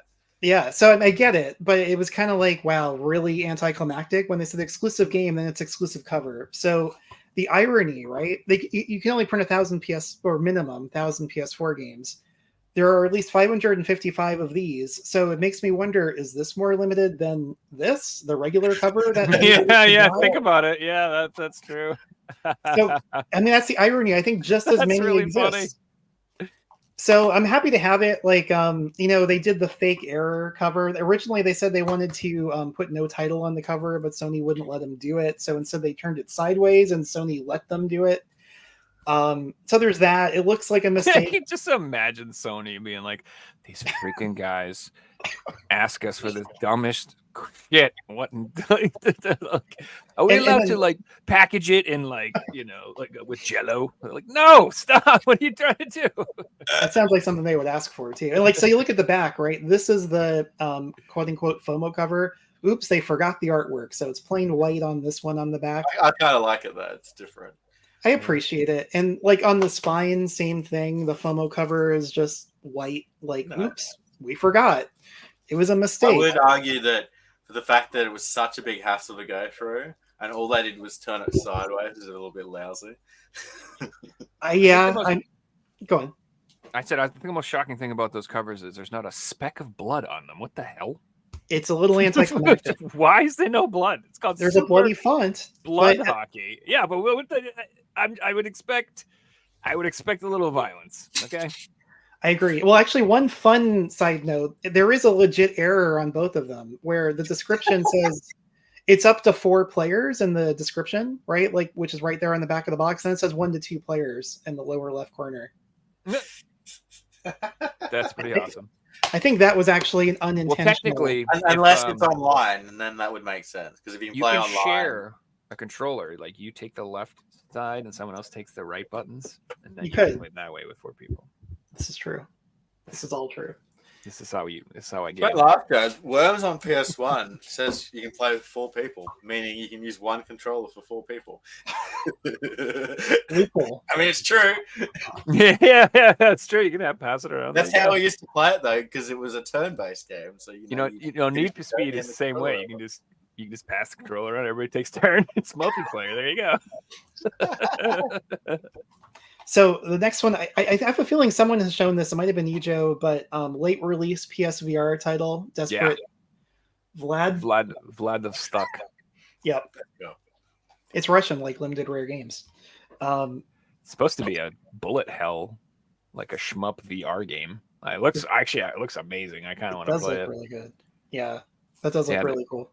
The only other announced PSVR 1 release that I know of is the new Walking Dead game that's coming out, Retribution 2. I think that's the only one that I know of right now for VR 1 that's still announced. I think that might be the last. I guess we'll have to see. Right? It even comes out. It's been up for pre-order for like 2 years, dude. Yeah. So, Yeah, that's not good. Sounds like PS1 VR's not a thing anymore. Let's remake it and put it out on PS2. There was a ton of companies that had announced PSVR 1 releases, and they were like, they all got dropped. Yep. So we'll see. And it makes sense too, because if it's different technology, then they basically have to make 2 games. Yeah, dude, the install base is tiny enough that I bet there's not a lot of people still out there buying physical PSVR 1 games. So next, I got a little bit more German shovelware. We've already seen the sheep, but Shovelware, that's good stuff, man. I know what you mean. Ultimate that's Runner. true. That's AAA, and this is looks really quadruple good. A. This looks like Temple Run on the phone, and I'm sure it plays the same too. That's totally right. That's completely accurate. Wow. I've actually enjoyed this though, so I probably want to pick it up. Not gonna lie. I like runners. I mean, well, this is the ultimate one. So It's the ultimate. That's right. I mean, if you like it, that you have to screw Super Meat Boy too. You need is Ultimate Runner. You stop here. This is the end. I mean, it's the ultimate runner. Look at But that guy. what's funny, I mean, this was PS4 shovelware like literally 5 years ago. They ported it to the Switch like 2-3 years ago, and now it's the same thing on PS5. But I mean, you can't blame them because it is the ultimate runner. Bro, So- they should have just thrown the word deluxe edition on it and given you like a funny hat and pair of green underwear. I call it a day. Why didn't they? Come on. Because that's work. Yeah, that's what the deluxe edition is. You get like a little in-game outfit. I mean, Just I think turn that the cover around sideways. That's all you got to do. no, it's true. But to be fair, I mean, it was the ultimate runner the first time 5 years ago in the PS4, so you can't improve ultimate. That's So- you have a point. I mean, what else can you? I mean, it is what it is. There is no better. Ultimate 10 Jiki. True. To go with the shovelware theme, this is actually new shovelware. I have a PS5 version as well on the shelf, but What is so this is a digital, what I don't know, adaptation of like a popular board game in Europe. I have that board game. That game's fucking awesome. Labyrinth. Oh, is this? Yeah. It's new Labyrinth? I have that game. That game is really good. I won't lie, it looks pretty good. I mean, it's basic, but Dude, I kind of want to play it. That game, I had that game. You know, dude, this is all coming around. You know where I got that game? No. The Boston Museum of Science when I was a little kid at the gift shop. That was like a brain game. So that game is like it's like it's like a high level thinking board game. It's not like an easy game. Like, and I used to play it with my mom, and because she, and dude, this is wild. Was it like that's wooden? the same game? Was yeah, it like it was really nice. I do remember. Really that. I nice didn't realize set, that was the same one. I thought this was a rip off of that, but maybe it's that. I'm not. If sure. it is, I don't know. That's what I'm saying. Like, if it's that, I'm excited. If it's just some crappy game, then no. But if it's that game, I'm excited. I mean, apparently there were 20 million in sold, so maybe this is. It's gotta be. It's gotta be. Surely. Damn. Okay. Well, now I'm actually a little more excited. I'm glad I brought this on. Seriously, now I want to go through my basement see if I can find that damn thing. I'm sure it's down there. So this one I've shown in one of the groups, but so I Am 8-Bit had a Psychonauts 1 and 2 bundle. It was like $150, I want to say. Maybe it was more. It was some crazy price. Like, it was very expensive. Yeah, but what's cool about it is that they did their own repress of Psychonauts 1 with an exclusive cover that was only in that collection. Cool. And so that's this. That's cool, man. So awesome. I actually love the cover too. It's pretty cool. Like, I like the green. The previous two were published by Limited Run, although one of them was sold by I Am 8-Bit. It was like a partnership where it was a Limited Run published game. Mm-hmm. So I brought those along just to show for reference. That's so cool, man. They got a standard retail release as well? No, it never got like a standard retail release. There were the two Limited Run of Psychonauts 1 on PS4, and then there was the one in the set. Yeah, and then they have a VR one too. This one? That got a retail. The VR one. That's the VR one. The Psychonauts Rhombus one, yeah. Yep. So it's interesting that, so this one was the second release by Limited Run, and it actually did get the I Am 8-Bit logo on the back. So that's kind of interesting to see their logos side by side. But this one's purely I Am 8-Bit. That's really awesome, dude. Yeah, Psychonauts 2, like, it's been insanely expensive forever. I showed that in the pickups recently. I got that deluxe version or whatever, because there's like no regular version. I don't think there's like a standard regular retail for Psychonauts 2, right? There's only the deluxe version. So that's the one with the lenticulous look cover. Exactly. Yeah. Really, I think really I should. Yeah, it was like $80 since it came out forever, and so I got it on Woot for like $25. I was really stoked. Yeah, and like I bought that before at retail before I bought the set, and inside that set for Psychonauts 2, it's the exact same copy. So I'm like, well, damn it, now I've got it twice. But I really bought it just for that Psychonauts 1. So that's really cool. So the rest I've got here, most of them are Switch. I'm more of a PlayStation person, but I do collect Switch as well when it's interesting stuff. Mm-hmm. So okay, so these two were from PAX. I want to say West, whatever the most recent PAX was. I wasn't there, but they release sometimes cover variants by some of the independent covers. They had one at Portland PAX this weekend. I see Limited Run Games just announced. If you come to our booth, you can get this special cover. Oh man, I got to look that up as soon as this is over, because I know what's happening this weekend. I know it's not too far away comparatively. I'm in California. Yeah, Reggie's there right now, I think. Damn, I got to know what's over there. I'm out of the loop right now. But so these two were from Serenity Forge. Oh, cool. Nice. Those are good games. Yeah, but what's really cool, you put them together, and it's that is cool. The infinity sign. So cool, infinity. And then like different colors, and the clouds even line up and everything. That's really cool. And they're also limited to 500 copies. You could actually get these in their web store as well. Love how they're numbered. Yeah, and they'll give you the same number. Same numbers. Oh, that's so cool. I love it. That is really cool, dude. I love that. Yeah, you got to respect the company for doing that, because they would have sent everyone the same numbers who ordered too. Yep. That's so cool. Freaking awesome. And actually during PAX, these were only $25 each. So this was like $50 for the pair of same numbered copies for like matching cover. I love it. They're fun games too, guys. Like, they're not like, they're like little indie racing games, but the physics in them are really solid. And they're real. I don't know. I like Top Dog Race. You ever guys play like Micro Machines? Any of those games when you were a kid? I love all that stuff. Yeah. Off road and off road. That was the one I was trying to think of. I used to love that. Me too. But yeah, I love those kind of games. Hey guys, I just wanted to share something quickly. Cyrus sends me his pickups, and he's just sent me something that like my jaw has just dropped, because I've seen this game once. It's the rarest Engage game. I'm like, oh my god, Sega Rally. Yeah. If you guys are aware of this game, this It's is sealed. like, oh my god, that's like No. an NBA Elite 11 type Right. thing. Well done, Cyrus. That is amazing, man. I know he's going for a full N-Gage set. That's And yeah, really cool, dude. full N-Gage set, including Sega Rally. That is so impressive. Not to mention the awesome big box PC games you've got there as well. Yeah, I think that Sega Rally was like, I mean, obviously that's an Australian copy, but I think it only existed. Only got released in Australia, Australian exclusive. But I believe it's region 3, the N-Gage. Correct. Correct me if I'm wrong. Yeah. Do you need like a phone subscription to still play that? Or No, I don't think you ever did. Oh, to go online with it, you mean? I don't know. For some reason, I can't remember. Must be a different service. I thought there was some gaming service for phones where, like, if you want to use it, you still have to pay for like some service to Verizon or something. I just can't remember what it is. I think John Hancock was talking about it. Maybe it was something else. That's interesting. I assumed it was always the rarest. Is it more expensive than Civilization? There's no online, which got to be a different thing I'm talking about then. Yeah, I'm not sure. I know that's crazy rare though, so that's awesome to see. It's really cool. Yeah, well done, man. Yeah, I remember. Go on. Tony Hawk on the N-Gage. How's that possible? How can you play that on the phone? That's gotta be brutal. There's one copy on eBay and it's $3,000 for Sega Rally. So, oh no, there's another one for $10,000. Oh my goodness, that's better. Damn. So to go with the theme of convention exclusives, so this is one that was from the same exclusive at PAX West, I think. So from PM Studios, they had a cover variant of Blade Assault. This was limited to 200, and it's just game.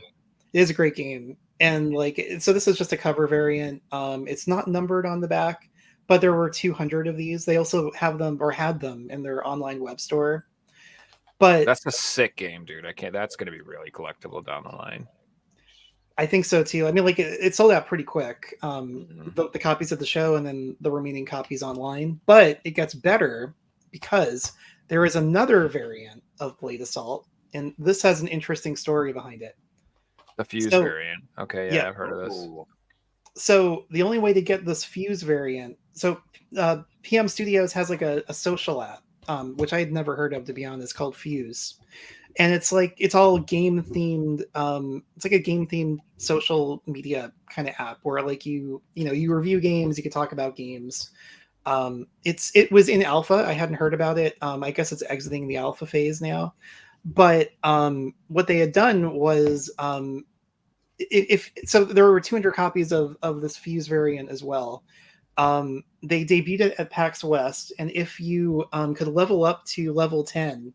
And you could show them at the show that you've leveled up. And you level up by like making reviews and commenting and liking and getting followers and all that, like social media kind of stuff.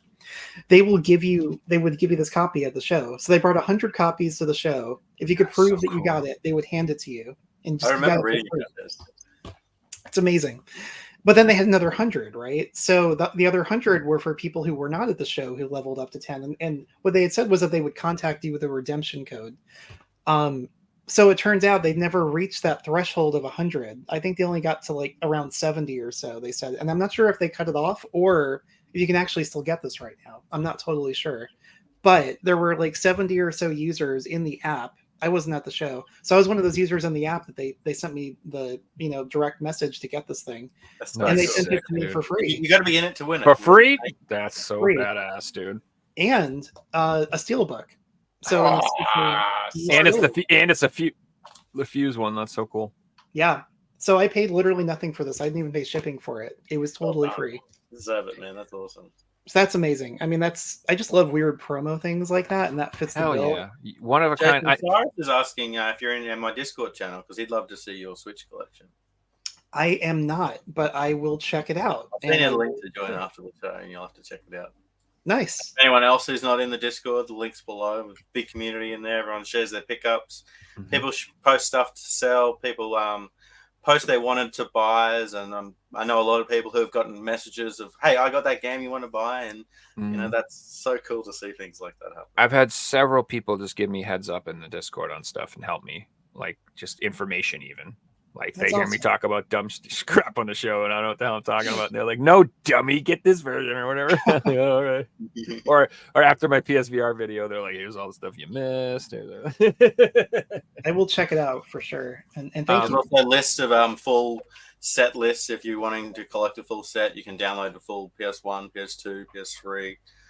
Sebastian's uploaded all of his full set lists, so you can basically any PAL set, there's a list on there for it, and majority of North American collections, there's a full list on there as well.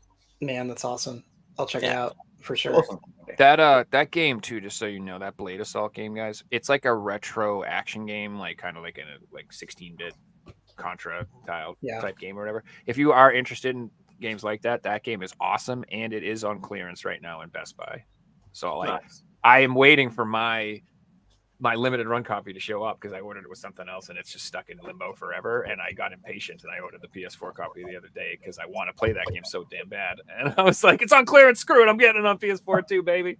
It is really good. So you're gonna see that in my pickups in like a week when it shows up. Limited Run don't do anymore. I went through all my you remember all the boxes and you get all the little cards and everything. I went through all that stuff last night, and I found all the odd Limited Run stickers. They don't do that anymore. With all their games used to come with a different color. I remember sticker. that. Yeah, I they don't even do the cards now. Put 30 of them, and I'm like, oh, this is not a thing anymore. It's kind of sad. Yeah, they give you nothing now. There's no cards even, so it's just the game. They used to get a postcard, and the back of the postcard would have a list of every game, and it would even have a little checkbox so you could tick them all off. And I remember that when they would all fit on the back of a postcard. Now there's no freaking way. when they would all fit. I've been getting cards, but it's probably because the games there were games I ordered 2 years ago where they're still doing it. That's probably literally what's going on. I'm probably still getting the ones they offered 2 years ago. That is what's happening, and those are the ones that come with that. Oh, we're sorry. Here's 10% off of your next whatever code. Oh yeah, I get those all the time. Thank you for being rad. Yeah, I ended up putting all my codes and everything together with the games. I put all my games in sleeves, and everything fits in the back. And when I'm doing it, I put it all out on the table, and I got down to like 5 cards. I didn't know what games they were, so I had to Google Lens them and work out what games they were. So to go with the theme of PAX exclusives, right? So there was Castle Crashers that also. That's that people are excited about this. Yeah, so like it only got released in this convention, right? It's the only way you get this, I think. Right? Originally, that was all they announced, and that's where they released it. Then when the show was over, they announced that, hey, we're taking pre-orders for it. Oh, okay. So I'm not sure how many they sold at the show. It's weird that they're taking pre-orders and they're not shipping what's left. Maybe they want to see how many more they pre-sell and to see if they want to press more or manufacture more. But this is one of the copies that was from the show, so I don't have to wait for it. So that's pretty cool. Yeah, I've never played that game, but I people were like freaking out over that. I guess that's like it's never been released physically, right, or something like that. Or yeah, never. That's on the best of the PlayStation Network, isn't it? Or I don't think it's on the disc. It's on PSN. I don't know. For sure. It's one of those PSN games. It was like Fat Princess, and like it was definitely one of those like online only things. So yeah, it was a download only. It's not in that collection, but it was definitely on PSN. I don't remember what platforms. I think I played it on Xbox 360 back in the day, but I'm sure it's on the PS3 store. That's how I played it. So last Switch game I've got. This is a weird one. Like it just kind of showed up with no warning, no announcement. But in US only, from what I can tell. But so Nickelodeon Kart Racers collection. Awesome. I grabbed this too. All 3 of them, and it just showed up at Walmart apparently for $40. The most recent one is 3, and that still sells for $30. Mm-hmm. So I mean, if you want these games, it's amazing that you can just get it as a collection only on the Switch apparently. Yep. And like it's weird. Like you couldn't order it for delivery. Like it showed up on the Walmart website. It was up for like 3 days with no artwork. And like I'm in California, you couldn't order it. Like there were no. I had to go to the store to pick it up. Yep. And it didn't make its way to the West Coast. It was only on the East Coast and maybe the middle of the country. I couldn't get it out here, so I had to have my friend on the East Coast pick it up and send it to me because I had no way to get it. Yep. I literally saw some random Twitter person posting about it, freaking out, and I went on my Walmart and they had like 2 in stock. And you said I had to go pick it up. And I just sit there and wait in the freaking stupid car pot. It took me like an hour to get the damn thing. I'm like, literally like, can I just go in and grab it, you assholes? It's this big. But I see them wailing out groceries and all this stuff for all these other people. I'm like, dude, this is so stupid. Anyway, sorry. So like That's how things work these days. Click and collect. You gotta wait in the car. I can't just walk into the desk. No, you have to. Is sit there in a the carport. PS4 You have to or use the PS5 kiosk, that and you have to. pack? Nope. there's not. It's just Switch only. That's interesting. Because they're all on PlayStation. And that was, like Jason said too, a total stealth release. No announcement, no advertising, no nothing. Is it like sold out already, or is it gone? Or I mean, it was taken off the website like after just like 2 or 3 days. So I'm so glad I got it. Yeah, I think it's still in some stores, but like you have to just show up and hope for the best. When And you all hear three- about why is a game expensive? It's the stories start like this. Yeah, exactly. All 3 games are on the cart, by the way.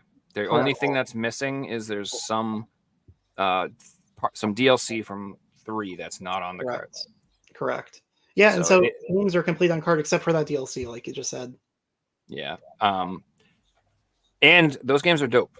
Don't sleep on them, by the way, either. They're actually one is a little rough, but part 2 is good and part 3 is awesome.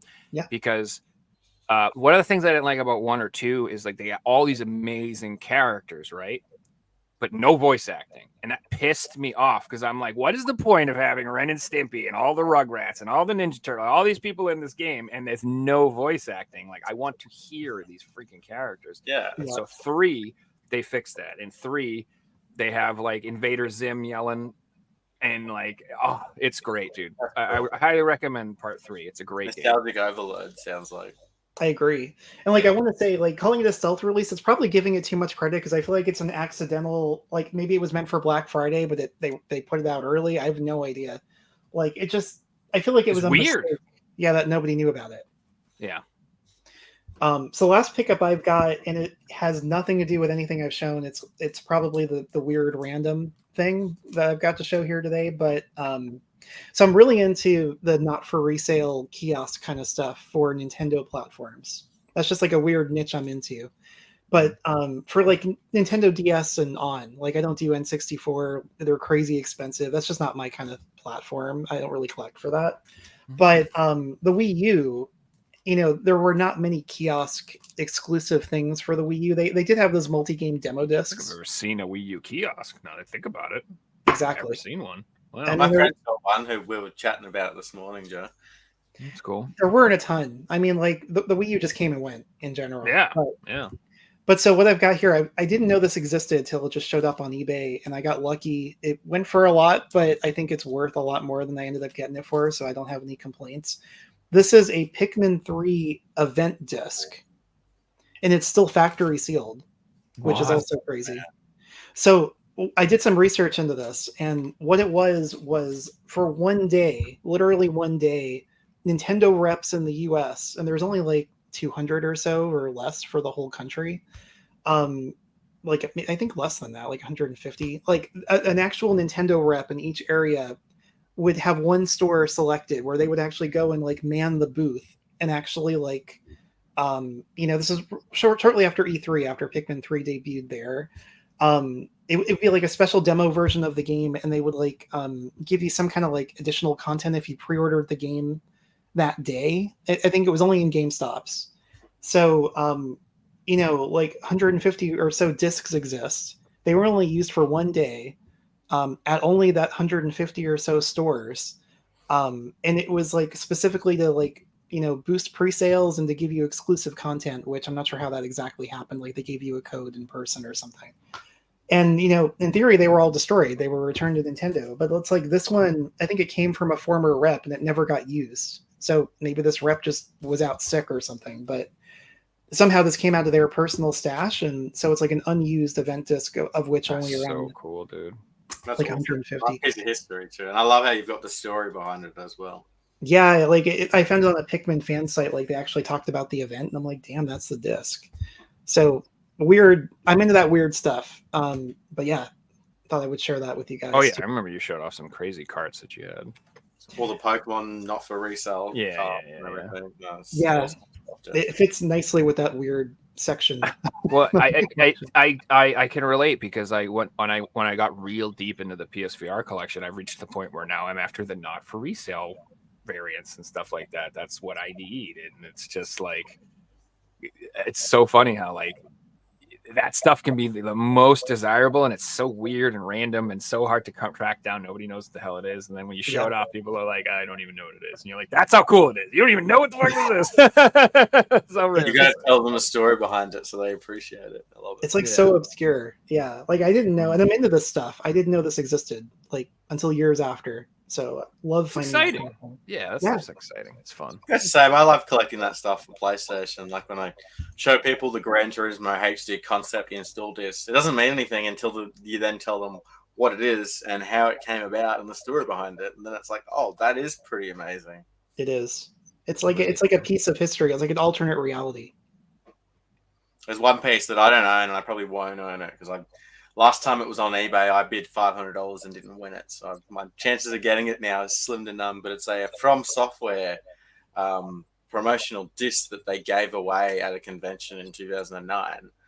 And it like says PS3, just From Software promotional stuff. And I don't even know if it's got games on it. I think it's just like interactive videos of their upcoming projects. But like, I love From Software and PS3, so I'd love to own this piece of history. But yeah, losing a $500 auction, I don't think I'll be winning this one. Yeah. I love like that weird kind of event, you know, like only one convention they gave out a handful. I got a feel like that too. Like it's total shovelware, but a Wii game called Wii Cheer at the Namco booth on one day of Comic-Con in whatever year, I think it was like 2008 or whatever. They had like one stack of demo discs for that one event. And that was the only way that you can get that demo disc. And I've got one of those like sealed. Like I don't know how many people want that, but it's bizarre. I just like that weird kind of thing. Yeah, no, I like it too. Niche collecting, but the hardcore collectionists definitely appreciate it. For sure. Yeah, so there's always that. So if you're really into collecting, there's rare stuff, but then there's stuff that's just like in another level. There's another category to it. It's like there's stuff that's like, well, this was never sold. Yeah, that's tough for me because it's like, well, how the hell was I supposed to know? Like, I wasn't invited to Ted's birthday party where they made 10 of these. What the heck? Or I wasn't on that football team that got sent 20 of these in a special pro or whatever the hell it was. But like, so from a collecting point of view, like I love that stuff too. It's the most fascinating. It's the most interesting. Like those pieces where you just see it and you go, what the hell is that? Like, I love that stuff. It blows me away. Or like I love misprints, anything with a cool story where you'll just look at it, you're like, what the hell's going on with this game? Why is that logo like that? Why does that company partner with this company? Did this ever happen? I don't remember this. Like, I love that stuff, dude. Yeah, and like there's something about just unreleased games. It's like, well, what do you mean it's unreleased? It's right here. I just love that weird kind of it shouldn't exist. I mean, that's really what drew me to NBA Elite originally. That's why I sought it out even before I was collecting hardcore. I'm like, wait, so it exists? I gotta find it because it shouldn't, but it does, and that's why I was driven to find it, and that was before it was worth a ton. But I just wish I had that Binding of Isaac on Vita, man. Oh, yeah. God, I wish I had that. I've got all the other Nightcala stuff, but that one, and that kills me. It's getting released one day, guys. That the developer said so himself. Sure, they never really said on that one. It'll get released, and it'll get released at 2 a.m. on Square Enix's website. Yep. Just like Final Fantasy. It'll be sold out by 4 It'll be a.m. released on eBay, one copy at a time, or from one address. That's what I do. I don't give a damn. If I had those games right now, I see them selling for $4 or $5 that's how I do it. Yep. Sorry. But I'm sure that the guy who owns those games has those thoughts in his mind. Like, do I do the right thing and sell them, or do I make $1 million and retire? Like, you know. Yeah. I mean, I'm sure it's like a dilemma. You know what I mean? If you're you're the only one with those games. I honestly imagine. Have you ever seen that at the end of the Raiders of the Lost Ark, where they go in the warehouse and they put it in the big factory with all this? I'm pretty sure they're in that factory, just in the box. Top men are there watching over all this bonding. Exactly. Where are they? That's just where they are. Like all the copies of Poop Slinger that are sitting in limited run games' warehouse. That could be where they are. They're in North Carolina. That's for sure. That seems to be where they all are popping up right now.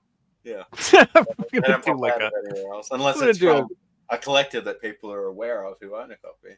like Yeah. a documentary, like the Bigfoot, like hunting down the poop slingers. Just go to North Carolina trying to find them. No, but I mean, unless someone does that, Joe, this is going to happen because, if 10 copies, 15, 20 copies are selling each year, well, suddenly these numbers are adding up to more than the 80 that are out there.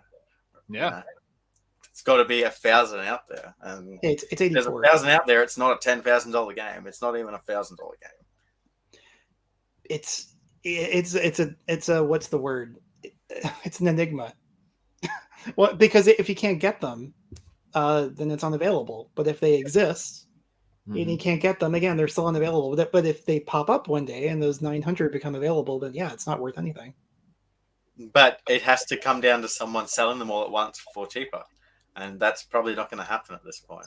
No. But I think I don't know if so. I think that once something hits that collectability status where it's valuable and sought after, I even if it would temporarily take a hit, it'll rebound, which is what I feel about like with the VG reprints and stuff like that.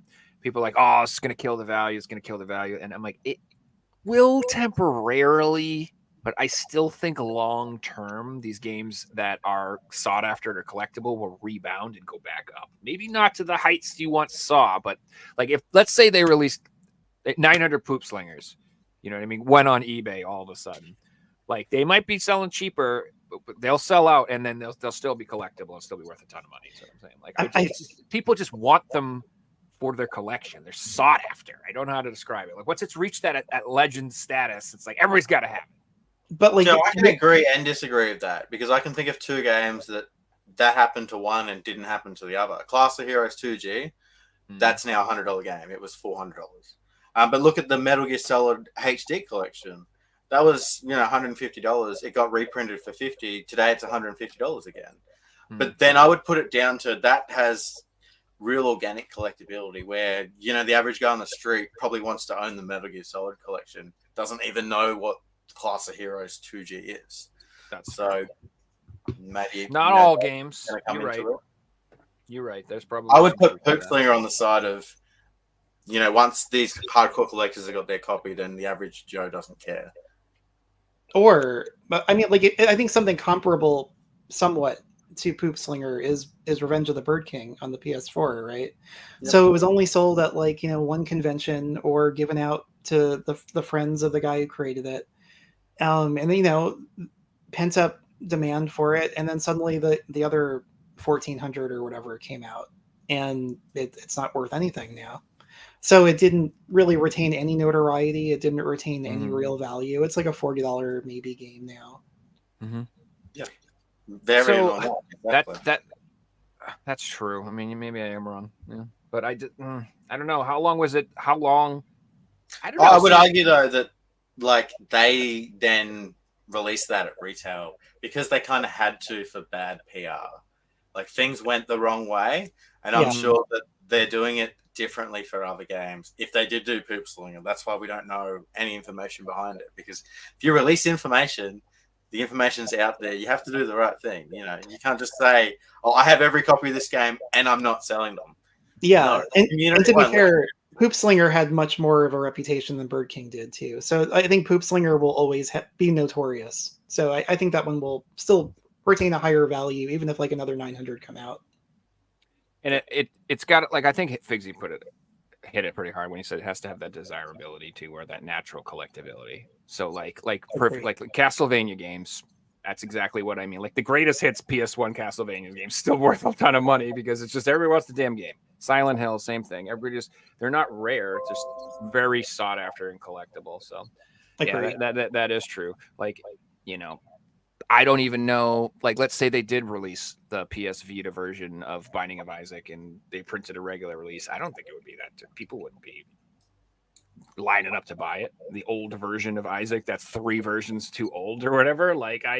People like me would, but it doesn't have that, that mass appeal. Like you said, it doesn't have that. So I think you're right. No, for sure. I mean, and Isaac actually has a much more appeal than something like a Poop Slinger or a Bird King. I mean, that's a popular series.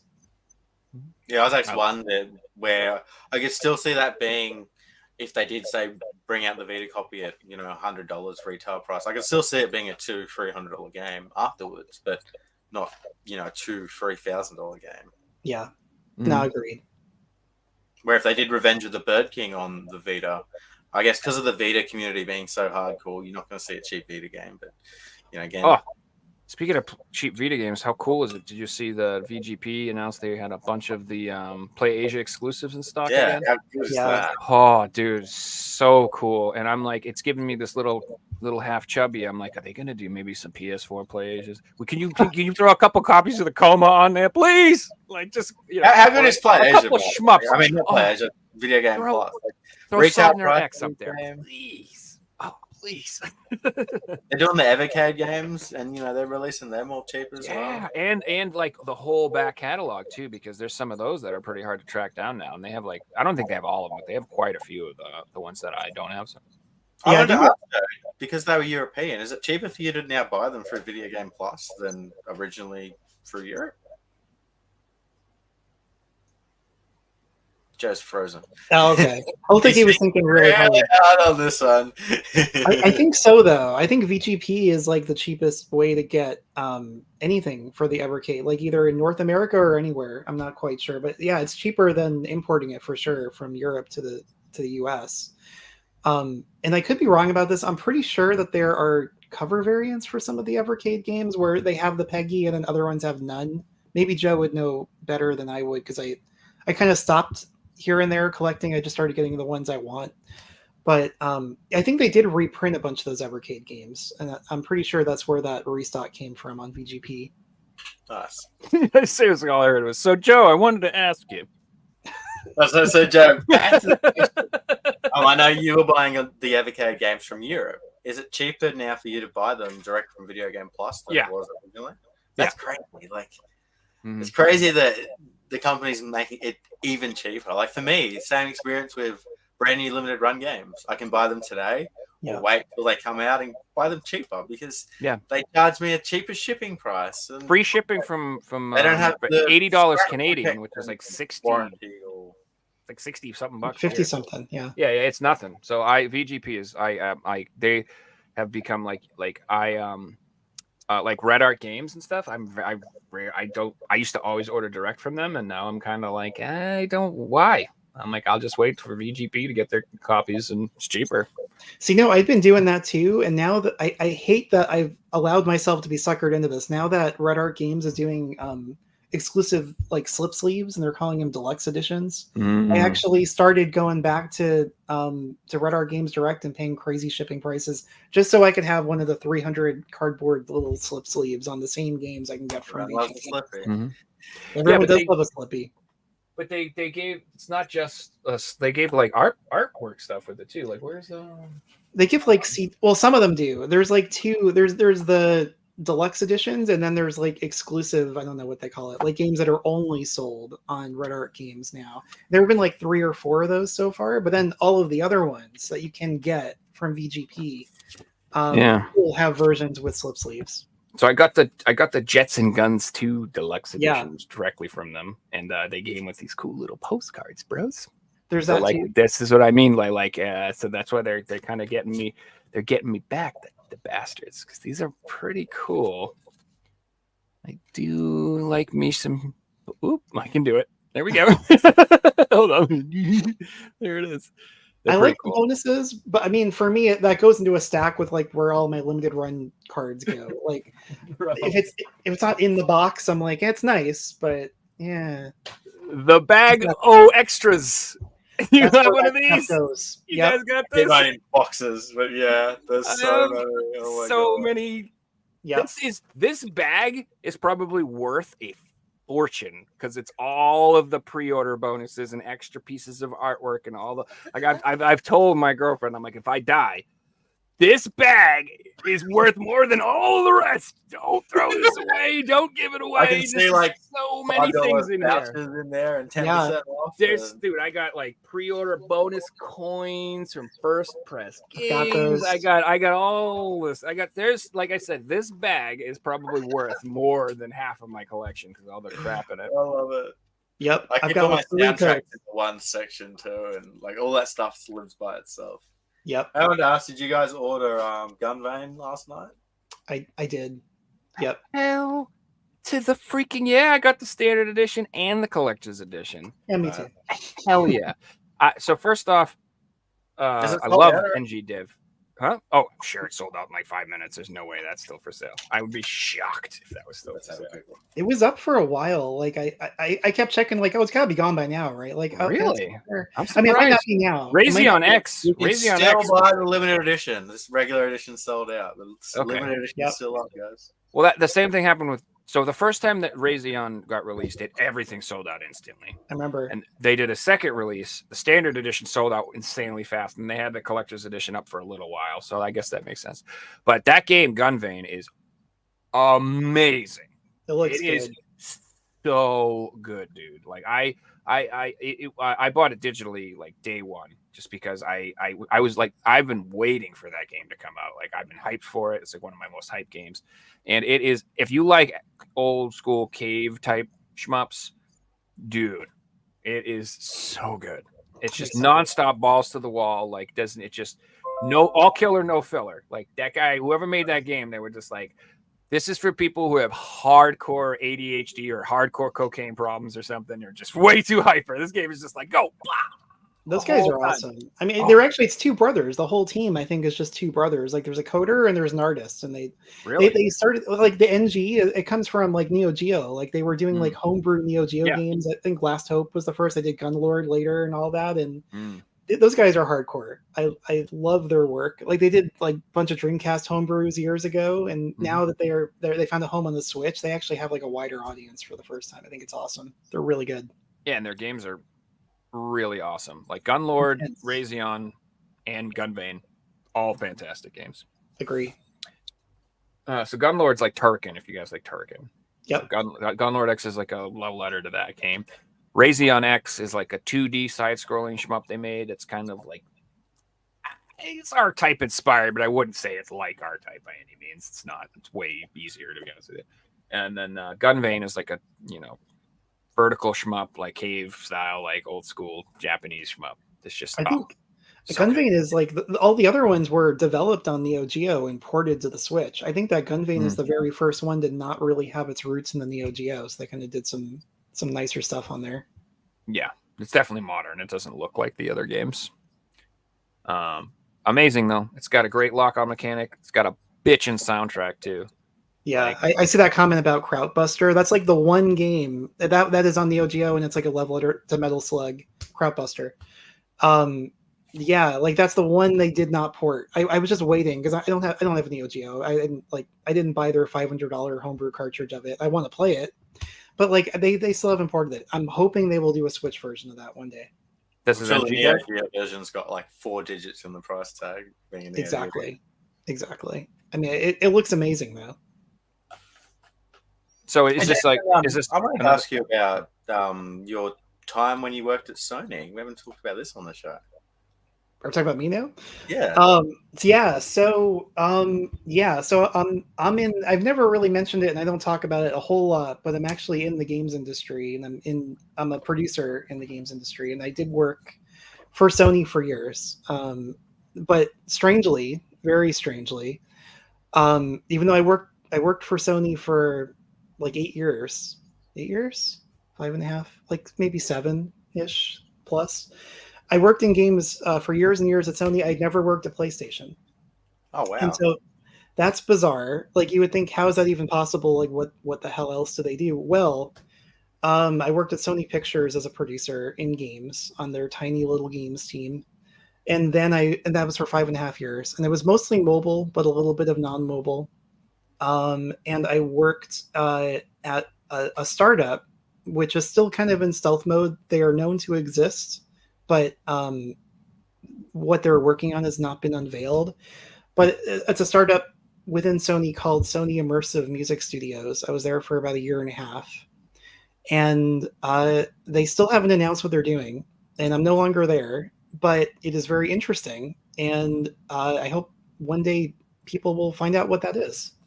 But that's my time at Sony. I never worked at PlayStation. I almost feel ripped off by the fact that I didn't get to do the PlayStation stuff, but I did work at Sony in games. Did you at least get some cool swag, man? No. Oh, see, that's what you're really salty about. You just wanted some hats, some freaking promo discs. Come on, man. But working at Sony Pictures, it's like I got some movie posters. That's cool. I mean, it So would have been a really cool experience. Yeah, I'm sure it was still really badass. No, it was cool. I mean, like I worked on the lot, the actual Sony Pictures movie like studio lot. That's so And cool. Spider-Man? it was cool. I did see them filming some of Spider-Man, the first one, the reboot. I should like No Way Home or whatever. Is that I don't remember. But I saw them filming some of that, so I did see Robert Downey Jr. like shooting a scene. But Cool. that was That's cool. cool. And Jason, correct me if I'm wrong, but you also worked for Nintendo as well? I did. So my first job out of He's not allowed to talk about it. NDA. It's not interesting enough to be under NDA, honestly. So I did work for Nintendo though. I was a Nintendo rep. It was my first job out of college. Oh, that's so much fun, dude. It was pretty cool. man. I mean, I'll be honest, it was a little bit disillusioning once I was doing it. I was like, okay, this is my dream job. It was freaking amazing. Did it pay well? I can't imagine it did on a college. Nope. It must be, that job's too awesome to pay well. It did not pay well, but I mean, like Yeah. it was interesting. So this was a long time ago. This is like 2003, like right. I graduated. So yeah, I'm dating myself, but like, it was like right out of college, and that was when Nintendo. This is during the GameCube era. So if you remember the GameCube era, at the time, Nintendo was in last place. Like nobody wanted to play the GameCube. Yeah. And this was like when Wind Waker was announced, but not quite out yet. Like my first week on the job was like right before Wind Waker came out, right before the Game Boy Advance SP came out. Like looking back, those are like golden times now. But at the time, people were like angry at me that Toon Link was a thing. They were like, why isn't he realistic? Why isn't he like, they showed that tech demo at E3 the year before. Oh, that was very controversial. The Very- anime style, when they went to that style, like people like hated it. There was like a love-hate thing going on with it. Yeah, I'll be honest, I loved it, but Yeah, me too. I've I've always like cel-shaded art and cartoony Me too. art. I Like think it's timeless. Always Jet looks Set beautiful. Radio and all that. I love that kind of style, right? Yep. But like when I would go to GameStop as Mr. Nintendo, right, for my region, I lived in Florida at the time. Mhm. They would be combative and angry. Like they'd be like, "What'd you do to Zelda?" I'm like, Like it was you. Yeah, I didn't do it. I'm like, they're like, "Well, what do you tell them?" I'm like, "Yeah, I'll relay it." But they were angry. They were people were pissed at what Nintendo was doing. So it was not really a fun job in that regard. That's man, how funny. That's like today the most requested port. Like even to me, I would love for them to port Wind Waker and Twilight Princess to the Switch. I Yeah. can't believe they haven't done it yet. They put everything else at this point. Yeah. Literally, Like 8. you don't even need. It's already HD. You just need to put it on the cart, and I'll give you my money. That's exactly right. Just please, Yeah. and then you could even do 3 versions, collector's editions, 3 different covers. I'll buy them all. Just put them out. Come on, Nintendo. Even just download only at this point. Like, Yeah. I mean, I love Wind Waker. Like, it's one of my favorites. I mean, not just because I worked there. Like, I was looking forward to that as like a Nintendo fan. And then I got the job, and I'm like, oh my god, I work for Nintendo. And then everybody was angry about it. I'm like, okay, well, that's your opinion. I respect it, but you're wrong. But no, so like it was interesting. Like I had to drive all over. I lived in Orlando at the time. I had to drive all over Central Florida, which is a big space. And I lived in a 1-bedroom apartment. They would send me all the kiosks and things. I'd have to set them up. So this is where my love and my interest and all that kind of stuff came from. I was actually a Nintendo rep, and then it was weird to be spending money to get this stuff later. Once I was used to getting it for free, just like spent in bulk. But people pay for this stuff. Yeah, it was weird. Like I couldn't even bring myself to buy Nintendo branded games for like a year because I used to get it all for free, and I'm like, oh man, yeah, I bet. It was weird. It's like I know that makes sense. That's like you used to work at Subway, you ate there for free, and you're like, I'm not paying for that shit. Yeah, it took like a year before I was like, okay, I'm a little bit far away enough I can justify it. Well, you could go back to that year now and be like, that I'm keeping, that I'm not going to give back to them. This got lost. Sorry, that thing that I only had the one copy of in the country. Now someone stole it. I wish I kept more because now I realize they just destroyed a bunch of that stuff, but they required me to send it back. Is that It was very sad. But I mean, honestly, it was not glamorous at all. Like I was excited by it, but then once I saw what the job really was, I mean, I'd have to store all the stuff in my 1-bedroom apartment. I'd have to like pack it in my car. I'd have to drive for hours and hours, like per day, just to drive to a Walmart or a Kmart in the middle of nowhere. It was not fun. I'll be honest with you. The good thing was the free stuff that I got, but the rest of it was the commute, and there were interesting downsides that you wouldn't expect. I'm sure looking back today, though, being a big collector, it would have been great to know and have the experience to know like how things work in the industry and different things like that. For sure. Yeah. I mean, I have a lot of weird stories. Maybe I'll save it for another game industry story show, but we definitely have to get you back on the show, Jason. It's been awesome having you on here. Yeah, man, it's been great. Like there's been lots of weird experiences that I've had in the industry, some of which I can talk about. The one thing I just want to say too that's interesting, like you said about the Wind Waker hate and everything, that I think we've all been there. At least I can personally say that, because I remember the same time period when they made Resident Evil 4 into an action game. I was furious. I was livid. I was so mad because I loved the old school tank control, scary ass Resident Evil games, and the fourth one came out, and I was just like, this is just shooting zombies, man. This isn't scary. This isn't. I was so upset. But like now, I'm like, I love Resident Evil 4. The game's so fun. Now it's one of my favorites too. It's so it's just, you know, sometimes change can at first just be like, what the hell, dude? Like, and I did like Breath of the Wild when it came out. Did not like it, but like now I'm like I really went back and tried it again, and I'm like, okay, I get this. Now, if I think of it as like I'm not expecting Link to the Past, I go in there expecting Breath of the Wild, I'm having fun now. Like, it's different. And like another thing about Resident Evil 4, I still want old Pokemon games. Oh man, Pokemon games suck. I do have one story I want to say really quick. So like when I started, right, like the best part, I'll save this story for another time, but I flew out to Nintendo. They actually flew me out for training in Redmond, Washington at their HQ. That was amazing. But when I came back, right, like the very first shipment from Nintendo was waiting at my doorstep, like when I came back, and it was all of like the kiosk copies of Pokemon Ruby and Sapphire, and this was like 6 weeks before the game came out. Oh my god!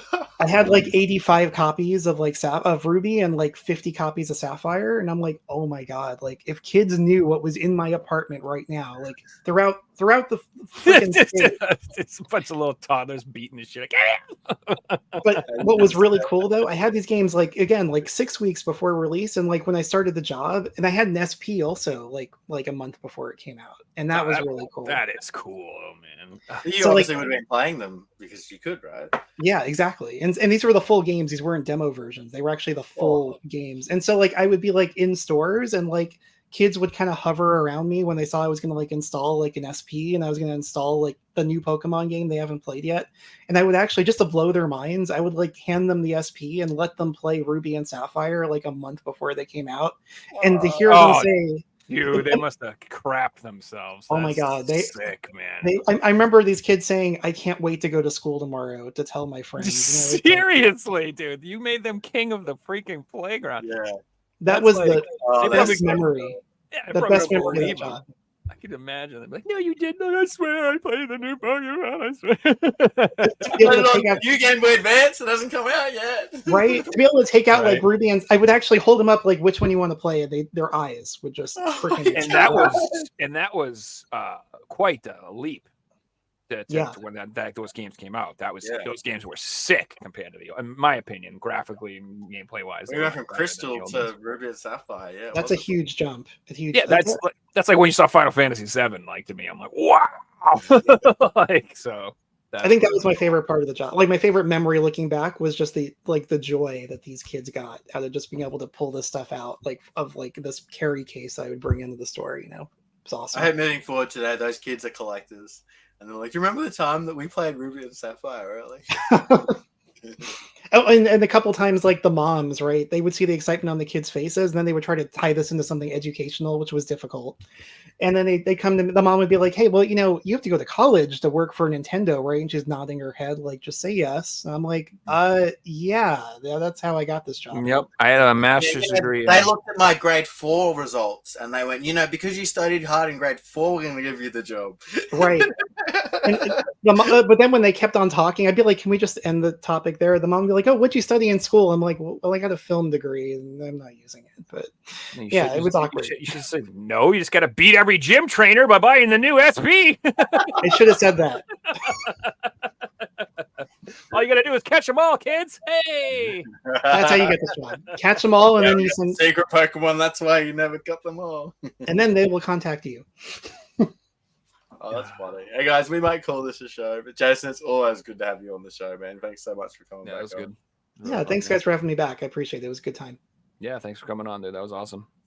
And thanks for everyone in chat for hanging out and watching. And we will see. Joe won't be here next week, but we will have a show on Thursday/Friday, and we will have special co-host D Street. So stay tuned for that. We'll be. I didn't get fired, boys. I'm just on vacation. I got to work thingy. I'll be back. We might see a bonus appearance from Joe if he's got a good enough reception. That's true. I'm gonna be up in the mountains at some convention or conference, so I'm either gonna have no internet or might be really wasted. But either way, I might make an appearance. We'll see. Thanks for watching, guys. We'll see you soon. Thanks, guys. Later, everybody.